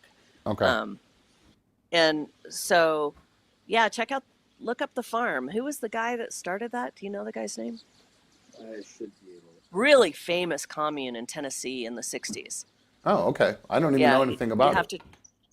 You'll have to look it up. So he went there. My grandmother took him there to keep him away from psychiatry.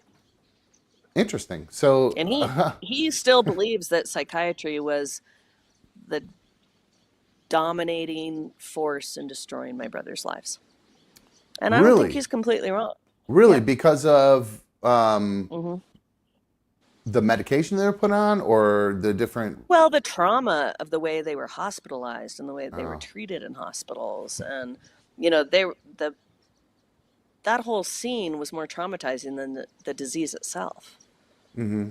And Michael recognized that, he had to get out, or he was going to get, lumped in dragged with all into of it. That whole lumped in. Yeah, lumped in. Wow. Yeah. So he ran away. But he's one of my dearest friends. Yeah. Do you speak to Margaret at all? Your sister? No. Is that a decision on your end, her end, both? Her end. Because I would have probably never talked to her again after what happened when she got to get out of that house when she went to live with another family. That was another real, people are really upset about that. One, the Garys were really good friends with my parents. Sure. They lived 45 minutes from our house. She was quite a bit older than me. And so she was old enough to go off to boarding school at Kent, Denver. So she was a day student and lived at the Garys. I was still, 8 or 9 years old. And in America, if I was in England, going to boarding school at that age wouldn't have been socially weird. But in the U.S., going away, and, 14 is normal, but not. They didn't mention anything in the documentary about any boarding school at all. It was just literally like the Garys. Your mom had a breakdown on the phone one day, called the Garys, Mrs. Gary said, we'll take Kate, but you keep Margaret. Give me Margaret and leave Lindsay. I don't know where I got Kate from. I was 8 years old. My parents didn't feel like I was old enough. And Nancy, my parents didn't know about the sexual abuse at the time. They only knew about the schizophrenia. And anytime one of my brothers became ill, they were hospitalized. And so, it made sense. It just made sense. And I was up there every weekend. I spent every Thanksgiving and Christmas break and, skiing with the Garys and going on vacations with them. And then I went away to summer, the Garys sent me to summer camp with their whole brood. They had 8 kids, and we all went to the summer camp together with all the cousins and their nannies' kids. And, there was like 20 of us that were, so they made it out to be this like, yes, I was heartbroken that I didn't get to live at the Gary's house because they had a swimming pool and a trampoline and a super slide. Yeah, right. What kid wouldn't want that? But at the same time, my parents drove me up there every weekend, and I was best friends with their daughter Susie our whole childhood. Oh man, the way the documentary made it seem was like you literally like you're standing in the middle of the road just watching Margaret drive away, just crying, going, "Why couldn't that be me?" And that's well, they wouldn't let me go because they knew I would bawl my eyes out the whole time. Oh yeah. And my sister and I were absolute best of friends our entire lives until my mom's death and the book came out. She did not like how she was depicted in the book. She thought she was thrown under the bus for having been the one to choose a different path. I honor her path. I think most families turn their walk away and don't want to deal with it. And that's not for me to judge, nor is for my brothers not helping me. But you know what? If I asked for help from them, I just want them to do it of their I just want them to do it of their own accord. Sure. If I ask them to do anything, now, do you blame? Because I mean, Mark talked about a lot of the trauma he went through, a lot of the physical abuse he went through at the hands of Donald, and I think John talked about that as well. I mean, this is a tough question. If Jim were still here, would you have set aside, and he still needed your help? He's in the Donald, wheelchair kind of thing. Would you be helping Jim, despite everything he did to you? Yeah, that's a tough question. That's a really tough question. Really good question. Because I asked that because I wonder if your brothers are unable to set aside their their trauma. Donald never hurt me. I mean, right. Ever. Right. Ever. I think you did. I did never you had any traumatic experience at his hands. Did you witness him? Because they were talked about him talking your mother. Did you witness any of that? No. I never saw. Yeah. I mean, yes, I saw his violence, but it was usually between Jim and Donald. Right. So Jim and Donald at like Christmas dinner would get into it, and my dad would say, "Take it outside, boys."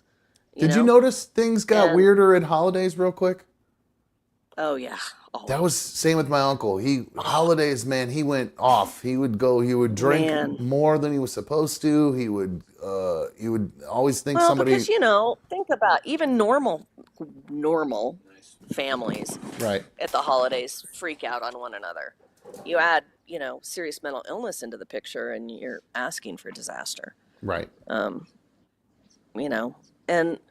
especially when you have two siblings like Jim and Don who just couldn't stand each other, and you're asking them to sit at the same dinner table together. It was, it was always kind of a legitimate fight over something stupid. Right. Just escalated. Typical brotherly fights that just got out of hand because they're both mentally ill. Is that ill. just an Irish Catholic, typically brother fights? I mean, it's weird. My dad bought him boxing gloves. my dad and his brothers, there used to be a thing at every one of my family's weddings. There would be a fight between one of the brothers. I think at my dad's wedding, one of my uncles ended up in the beer tub. They got in a fight with another brother, and so I think it's an Irish Catholic brother thing because hear this one. This is a great one. My brother Richard's wedding. My brother Don climbed because he was a rock climber. Mm-hmm. He climbed the Garden of the Gods rocks behind where Richard and Kathy were getting married, and stood on top of. These are like, I don't know how tall they are. They're huge. And stood up there and proclaimed that this was an illegitimate marriage because she was already pregnant. Oh my God. So he just, what Jim. happened? Did everybody just go nuts? I mean, did somebody get Donald down from there? I think What, everyone tried to ignore it. I was like, 6 years old or something. little, yeah. I don't know what happened, but So my yeah, parents probably called the police. holidays, big events, all that stuff. Things would start to get a little bit out of hand there. Yep. I'm sure alcohol contributed. Yeah, he was a big time alcoholic. That ran very rampant on my mom's side. She was a big time alcoholic as well. She's doing much better now. If you're watching, Mom, sorry. But he Hi, Mom, definitely love you. Yeah, and he used. That's what my dad used to always talk about. My dad was very anti-drugs, anti-marijuana. He would used to say, if you smoke dope, why do you think they call it dope? That kind of stuff. He was adamant about that LSD caused my uncle to be crazy. Just adamant about it. He swore up and down that's what caused it. And it sounds like My brother Joe swears that he got dosed at a party. And that's what caused his. No, forgive me for asking. I feel like the documentary mentioned Joseph and then stopped talking about him and just left off. Everyone keeps asking about Joe. There is absolutely no information on Joseph at all. None. And everyone, I'm getting all these people going, what the hell happened to Joe? Okay, thank you. Well, I'm glad I'm not. I thought I completely missed something, or I'm a doo-doo head or something. But no, is he? No. Is he? How is he doing? He passed away in 2007. Okay, I'm sorry. Of long-term use of antipsychotics, as well as my brother Jim. Joe, I think, wasn't mentioned. They didn't, because he didn't have anosognosia. He didn't have anosognosia. He was compliant. He was sweet and kind and gentle. He never had major, he was the guy that if he got ill would come to my mom and dad and go, I think I need to go to the hospital. Okay. So, different levels of severity. He was no drama. He was no drama. Yeah. Just different. And so he was he was not because I have the order that they were diagnosed. Was he the last one, right? He was the last one. He was in his late 20s. He worked for United Airlines, so he actually got a pretty good disability check. So he was able to live fairly independently. He would go to therapy. He'd go to group. He was compliant with medication. However, he wasn't able to take the medicines that stop the voices and the visual hallucinations. It caused pretty serious seizures. So he lived his whole life listening to voices and seeing that poor man. Hallucinations. The torment that these men went through. Cognizant of the fact that was what was going on, Whereas my brother Matt was able to take the new medications, and he said it was like waking up from a nightmare. Like suddenly the voices and the vision stopped. Well, speaking of medications and treatments, going back to Peter, again, the salaciousness of the documentary with the electroshock treatment. Is that, he said himself, it made him feel like a new man. How'd you feel about that? Well, I think ECT has come a long way. It's not the barbaric thing that was depicted in the documentary. Right, biting down on a mouthpiece, getting zapped on the head, and Yeah, right. You can go to your local psychiatrist's office and go in, have a treatment, and go home or go back to work. Does everybody get anesthetized for it, or is it something that people are still just to put some electrodes of it is on? A lower level. Yeah, some of it's on a much lower level. Yep. What is check it out. What does it do? I don't know. You don't know the mechanism? I really don't know, but it works for people who are medicine resistant. Typically, people that are medicine resistant have been people that have messed with their medicines. Mm-hmm. Peter was as non-compliant as the day was long. Right. And either overtaking or undertaking or? Mostly undertaking. Okay. But every time you have another psychotic break, you're causing brain damage. And so over the long run, the medications become less effective and you become more what they call brittle. So wait a minute. When they have psychotic breaks, it's actually doing damage to their brain. Yes. I didn't understand that. Really? Now, is this something that now this is a weird question because I've been watching and learning a lot about what they say that mushrooms help with neuroplasticity and things like that. Now, if For mushrooms are bipolar, for depression, not schizophrenia. not schizophrenia, that was my, so it does not No, help rebuild it is synapses no, and all of that. And interesting. not yet. I think it's just too risky for people who already have audio and visual. I remember taking mushrooms in college, and I was like, "Can I turn the off switch on? I mean, is there an off switch here? Because I'm going to end up in Pueblo because this is never going to stop." Right. You know, like It wasn't your freaked me thing. out. Yeah. It can freak No, it anybody scared out. the crap out of me. So yeah, that makes It scared sense the that crap out of me. we wouldn't want to give psychedelics to people with schizophrenia. That does make sense. So they're already, yeah. But for depression, I think it's actually got a lot of promise. Like when I go to I went to the Psych Congress and tons of information on it. What I what think they have to about? be careful though, because I think what's happening is the kids are like, "Oh, cool, Well, yeah, I was more I'm feeling referring to. depressed. I'll eat 2 grams of mushrooms Well, and yeah, I feel was. better." Yeah, that was more referring. I guess I probably should have said microdosing mushrooms versus going around and having a full blown hero trip or whatever. Um, Yeah, I exactly. that's if it doesn't because dosing doesn't cause a psychedelic effect. It doesn't give Correct. that effect. That's why, but it seems to have that neuroplasticity to effect. Mhm. So that's what I was kind of wondering more. But I guess And my brother Michael and his wife, they do it, and you can overdo it. Like it feels good, but it's really meant more to sort of reset sure. things than Yeah, you're not supposed you to know. do large doses constantly all the time. Yeah, or Yeah. microdose for a long period of Well, time. you I hear get about that. all these executives microdosing LSD before they go to work for creativity. I do hear about that. I think is it Elon that said he did that, or is he a mushroom microdoser? I can't remember. I think I heard him Yeah, I talking don't know. about Elon I'm not Musk sure. doing that. So, all right. Don't get me started. Hey, he probably has got you. He's the one who gave you internet out there, probably with the Starlink being out in the middle of I know. nowhere. No, we do not. No, we don't. We have, this is a cool, the way we have internet is this group of young kids got a federal fund to bring um, fiber optic to rural areas. Get the hell out of here. That's pretty neat. They just decided we needed. That's because they're horny. They need porn. That's what it is. All right. On that note, Lindsay, I think I will probably let you get going here. On the porn note. On the porn note, no. I honestly, you know what? Actually, I do have one actually kind of serious question to end on. What did you take away, considering your you having spent so much time with people with schizophrenia? What did Donald's description of schizophrenia mean to you when he said that schizophrenia is thinking of many different things and in doing so carrying too much that way? It's hard not knowing where to rest on things. Yeah. Wow. I missed that. Thank you for sharing that. That was beautiful.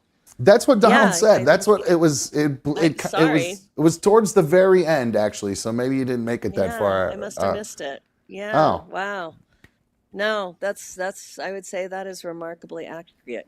I mean, think about when you and I can't sleep. What are we doing? We're ruminating, sure. Yeah, right? and so they're just doing So, that I mean, that's kind of a 24/7. similar description. Yeah. Wow. And I think when you can't sleep, I mean, I have a friend that had sleep deprivation psychosis. You don't sleep for extended periods, you can start hallucinating. Yeah, I did morning radio for about 20 years. It's I get it. The lack of sleep is driving you crazy. It's a real thing. Since I stopped doing it, my craziness level has dropped considerably. So, all right. Well, Lindsay, thank you so Cool. much for coming That on. was beautiful. It was great having you on. I'm so excited that we're talking about this. Like you said, the future is Yep. hopefully brighter than it has been in the past regarding this illness. And because, like I said, Keep on talking about it, man. Keep I on plan on it. talking I about plan The on more it. conversations, And I think more as more, conversations society can have, the less stigmatized it will be. and I think that's great. And I think as more things come along, more things come up. Real quick, I do have another guy who's on the show, who he's been sitting here quietly watching the whole time, and I forgot to even include him at all. Mikey, do you have any questions for Lindsay? That's Mikey. That's my co-host there. Hi, Mikey, Mikey. Is your mic on, Mikey? You there? I think you're muted. I got you turned up on my end. Oh no, he broke it already. That's why I don't bring him on. He breaks his computer all the time. No, I'm kidding. Anyway, I don't know. He's having some sort of audio problems. We only do this every day. Don't worry about it. Anyway, I'm just being You and silly. CNN. All right, hold on. I think I might have fixed it. Mikey, did you get it fixed? Nope, nothing. I got nothing from you, bro. Oh, well, bye. We got nothing from him. I don't know. His mic's not working. It happens from time to time. You know, we are just a tiny little YouTube show. That's why I feel so fortunate to have had you on air with me here tonight, or on the stream, whatever we call it. Thank you so much. I'll keep that in mind because, like you said, let's keep the dialogue open. And I have plenty of listeners who are crazy. So, no, I'm kidding. And if there's any other podcasts out there that want to have me on that are focused on mental health, I'm happy to join you. I will keep that in mind. If I see anything come up or if anybody else reaches out or anything like that, I will definitely pass that along. And I think maybe next time I'd like to, if we do, we could talk a little bit more about the mental health study that's going on right now that you're working on with these kids and how it might be able to kind of, whether I should consider trying to get my kids involved, what testing I might be able to have done on them, that kind of stuff. So you bet. We'll go from there. Happy to share. Awesome. Well, I appreciate it, Lindsay. Oh, wait, Mikey's here. Mikey, does it actually work now? It's working. What's up, dude? Wow, surprising. I don't know what I did, but yeah, the microphone stops working on my computer on a pretty regular basis. But hello, it's a pleasure to meet you. Hi, nice to meet you too. And I couldn't hear what you were saying, Dom. Do you have a question? You make me feel really. Like I need to take my hair down. Wait, hang on. I'm a hippie at heart. I swear. This is my first time with long hair. I've never grown it out before. I try to you have such long hair. I live beautiful, nice flowing locks.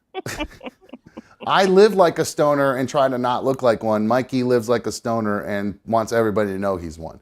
That's the difference between him and I. Not whether you do or not. Just hide it from everybody.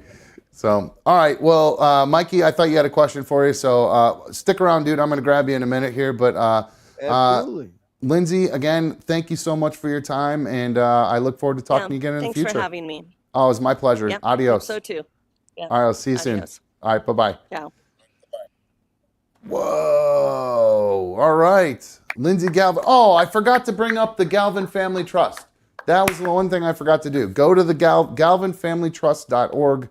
That is the website to help get caretakers for the family and the guys that are left over who are remaining. So caretakers and other costs to help take care of these guys because it's not cheap to keep them in these residential care facilities. So galvinfamilytrust.org if you would like to donate and help the Galvin family.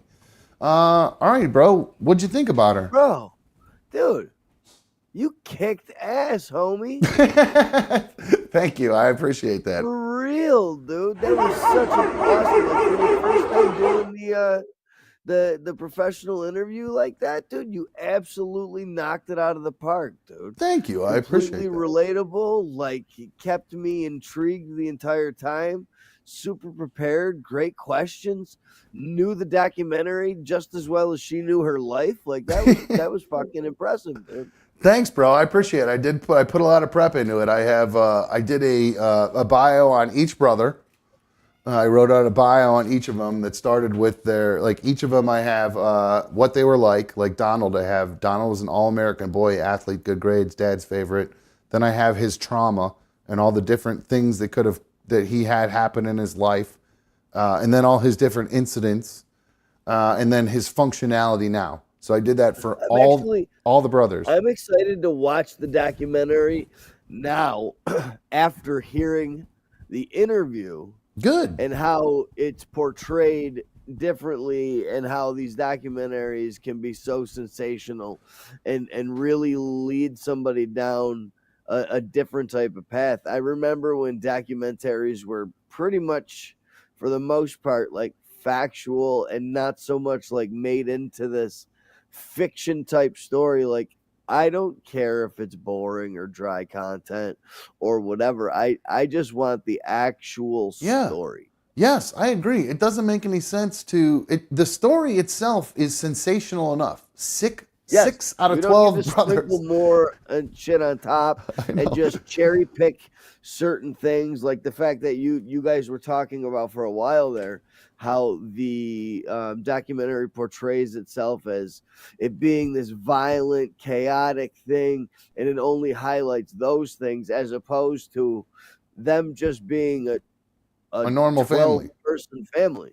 Yeah, right. The kids that play hockey, they go to, they talked a little bit about that, but they made it seem, though, that it was just, I guess Donald didn't necessarily present his first incident until he was around 18, but he was still a dick his whole life. He's beating up his other brothers and everything so he had symptoms. He just didn't have major incidents until he was 18. So there was an 18 years of normalcy.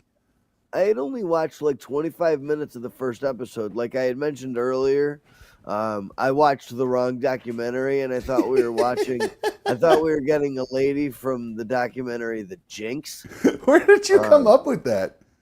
It's on my HBO home screen. The Jinx is right next to Six Schizophrenic Brothers, and I just quickly read the thing in the community section last night, and I could have swore it said The Jinx. So last night, I watched the wrong documentary. 7 episodes of The Jinx. How was it? Yo, it's dope, dude. Okay. It's about the real estate mogul that killed his wife, girlfriend. A bunch of people got away from it. Like, yeah, dude, It's worth watching. Okay, I'll check it out. No, but if we get somebody from that documentary, dude, I am so prepared for that. All right. Well, remind me. I'll have to check it out and watch it and see if they send me an email, and I'll get them on. Such a fucking stoner move, dude. Michael K is on the phone. Michael K, you're on another Dumb Show. What's up, dude? Hey, Dom. How you doing, my friend? I'm good. I'm hot as fuck in this shirt that I'm wearing. It's so fucking hot in here. You're always sexy, buddy. You're always sexy. Thank you, big fella. Thank you. Hey, Mikey, congratulations on your new cat. Hey, thanks, buddy. I just wanted to say real quick, I wasn't engaged in that whole interview at all. It really wasn't my topic, but I have to give you a standing ovation. You did a very fucking good job, my friend. Oh, thank you. Even though I didn't enjoy it, it was first class. Although the chick had resting bitch face the whole fucking time. And oh, come on, you got to give her. Be nice to her. That's when we lost you right off the bat when the politics came up. I knew I shouldn't have done that when it came out of my mouth, but I couldn't help myself. It was biting my tongue for some of them comments. He should be instituted. He should be instituted. What? All right, hey, you guys have a good night, man. All right, you two later, Mike. Okay, I don't remember Trump saying that he wants to put mentally ill people or homeless people in camps. I don't remember that. Part of yeah. Is that an AOC talking point? No, I have no idea. I thought it was the liberals that put the Mexicans in cages. No, Trump did that, didn't he? Trump definitely did that. But yeah, Trump said Obama did that. Obama just exported a bunch of, or what's the word? Is it exported? Yeah, split them up. Exported, deported. Yeah, deported, yeah. He deported a lot of people. And then Donald said, all right, when you come across, we're just going to separate all you motherfuckers and see how much you like coming over here so we can keep track of Donald Trump's big talking points back when he was used to kill on Obama and everything like that. Oh, he used to put them in cages. No, I thought Trump was the one that did the cages. I thought Trump did the... I think this has been something that they just lobby back and forth like a fucking game of tennis for the past 15 years. They just lob onto each other back and forth. All right. Well, I appreciate everybody saying I did a good job. That was nice of you guys. I felt like I did an okay job. I had a lot more. I had a million questions. I have 15 pages of prep that I have. Holy shit. So, I mean, it's not like... You was ready for a JRE style interview, 3.5 hours. I could have kept going, to be honest with you. I really could have kept going. Sounds like she was more than intrigued and more than happy to be part of it as well. Yeah, I think she was too. I mean, I had so many questions about her mom. But you know what? It's hard to having her telling you that half the stuff you were seeing wasn't legit. It kind of changed the whole dynamic of a lot of the questions that I had. You know what I mean? Yeah, Because it was sure. all based around the way they presented her family members. So I had a lot of questions about that. When she was just outright saying stuff like wasn't like that, it kind of blew half my questions. You know what I mean? Because I was like, Well, well, yeah, fuck. because you don't want to ask questions about something that she's already taken out as, being sensationalized. Yeah, exactly. Exactly. So, all right, here we go. We have calling into the show one of the crazier people no, I'm kidding. Mom, you're on another dumb show. What's up? Hey, you did an excellent job. I am so proud of you. Thanks, Mommy. I just wanted to let you know that. And she was very interesting, and I might have to watch it now. Yeah, well, you watch it with a grain of salt at this point, considering everything she said about what happened to my camera. Did one of the Right. animals whack my Right. camera in the middle of the interview? I didn't even notice that. Anyway, yeah, watch it with a grain of salt because according to her, most of it was bullshit. Yeah. Well, anyways, you look very handsome, too, tonight. You Thank always you. do, but you look particularly handsome, and I'm so glad you didn't use F-bombs. I was trying to maintain professionalism. I knew that the porn joke at the end was going to piss you off, though. No, that didn't really piss me off, but, I think she was cool with it, so that's all that matters. She seemed super cool, actually. After Yeah. everything that woman's been through, if you don't have a sense of humor, I don't know what kind of, you know what I'm saying? You got to have a sense of humor to make it through all the stuff that they've been through. Oh, yeah. You don't have to tell me. Yeah, I was going to say, did you, so what did you think about how I presented Uncle Ty to her? Because we didn't really honestly get too deep into it other than, some of his trip to the mental hospital. You really, well, you were fine. You were fine with it. I think, just maybe letting everyone know that he was a gentle giant. Oh, yeah. I think, Would have you been missed the episode where I've talked about him, and how much I loved him and what a good guy he was and how smart he was and what a sweetheart he really was. And he was never violent. I don't ever remember him being violent. He was just paranoid. He would just start thinking people were talking about him, people in the room were talking about him and, weird shit like that. So it was, Exactly. it was hard to watch. Yeah, so. he definitely had some paranoia, I'll tell you. But yeah. anyways, I just wanted to say you did a great job, and I'm proud of you. I appreciate it, Mom. Thank you very much. It makes me feel good to know that you are watching and you're supporting the show and that you think I did a good job. Would you tell me if I did a bad job? I would. No, I know you would. You let me know if it sucked and how I can improve. So, no, thanks a lot, Mom. I appreciate the call. And you have a good night, and I love you. I love you too, sweetie. All right. Good night, Bish. And now we got Four Loco Frank. You're on another dumb show. What's up, dude? Oh, my God. It's 9 o'clock. Yes, Four Loco Frank at 9 o'clock. I also just wanted to say how handsome you look tonight. Right on time, Frank. I love it. Thank you. Got them beer goggles on. I was going to say, are you wearing Four Loco goggles? A little bit, but hey, I also wanted to ask, how long until you sell everything you own, move to Colorado, pay for that woman's divorce, and get married to her? Because you two hit it off, I thought. I don't know, Frank. I don't think it was any kind of a connection like that. I think the connection was that we just had a common bond with family members who are ill and all that good stuff. It seemed like it from my TV, but I just realized I had named this issue number Lindsay. Yeah. Oh, see, you got her on your mind, man. You got her on your mind. I was wondering that earlier. I was gonna ask, but I was like, it's got to be something for like. Whoa, I'm just an idiot. I'm just a complete and total idiot, and had the title all jacked up. What a fucking dummy. Anyway. But there hey, you go. Dom, I really wasn't interested, and I have no idea who that woman was, but that was a pretty good interview. I usually skip through interviews, but I was actually kind of I don't know what the word I'm looking for is, but I was paying attention to what you were talking about. So, Well, I'm glad that I was able to. Sweet, Dom.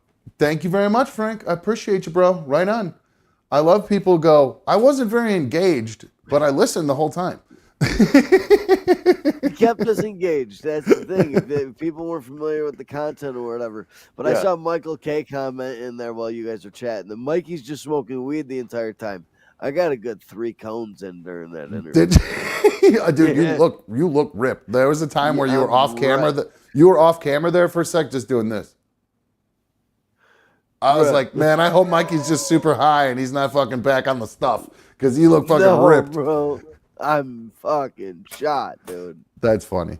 Well, because you waved like I thought you wanted to ask her a question, and then I finally got you on, and you just went, hi. And then I went, you have a question? There was something. I go, do you have a question? And you went, no. There was a couple times I waved at the camera because I had like a question or wanted to pitch in with something. That's funny. How'd you think those? I can't remember what it was. How'd you think those boxes looked that I made for her? And it was perfect, dude. Look good. All right, cool. Her lighting could have been a little bit better. Her backlight was so bright, but she had the great backdrop though. I mean, can't beat that though. That's why I didn't say anything about it. I was like, oh, that's so beautiful behind her. Who cares? Yeah, Who cares? It definitely it's dark. was. Yeah. So, all right. Well, guys, I think that's gonna wrap things up for us tonight. I just realized what time it is. So. If you have not already taken a second to hit the thumbs up on tonight's video, I'd greatly appreciate it. Mikey, I'll let you go. I love you, bro. Thanks for hanging out. Love you, buddy. Get some rest, dude. Feel better. Great job, man. Thank you, dude. I appreciate that. Right on, man. Thanks a lot. All right. So like I said, if you did not already hit the thumbs up on tonight's video, I really hope you would hit the thumbs up. We've had, it's our first official interview here on Another Dumb Show. We've had all you guys on a bunch of times and on the phones, and we've had Mikey on VMix, we've had Curious George and other people doing challenges and stuff, but not an actual legit guest from some sort of show or something like that, so, or a book or anything like that. So pretty cool. Feeling pretty good about myself, and I'm appreciating all of the feedback from all of you guys. So, you know, that's how I am. We keep it real here, and we talk about our actual feelings here. We don't just pretend like we're too cool. I'm actually pretty happy that we had that fucking interview, and then it went pretty well. So, hell yeah. I'm going to go wrap this up like a dead fish, take this fucking shirt off because I am hot as balls. Thumbs up on tonight's issue. Subscribe to the channel if you liked the interview, and then you'll have access to our live chat. To everybody who was in the chat tonight, if you guys had any questions, Nugget Man asked, Dumb, do you have any living relatives with schizophrenia? I do, as a matter of fact. I have a cousin who has schizophrenia. He is in his early 20s, and he's really struggling with it. And that was one of the things I wanted to talk to her about, but in his situation, but it just, you know, we're busy talking about her and them and didn't really get too into me, which is kind of weird because usually all I do is talk about myself. So I guess there you go. There's a little bonus. Talked about somebody else for 2 hours. All righty, guys. I think that is it. If you are not watching live, make sure you get your comments in on, and I will read the comments back on the next time we are live, which I believe is going to be Thursday because my son has a playoff game for baseball tomorrow. So it looks like we will aim for being back live on Thursday night. So until then, guys, thanks again for watching. I am out of here. See you.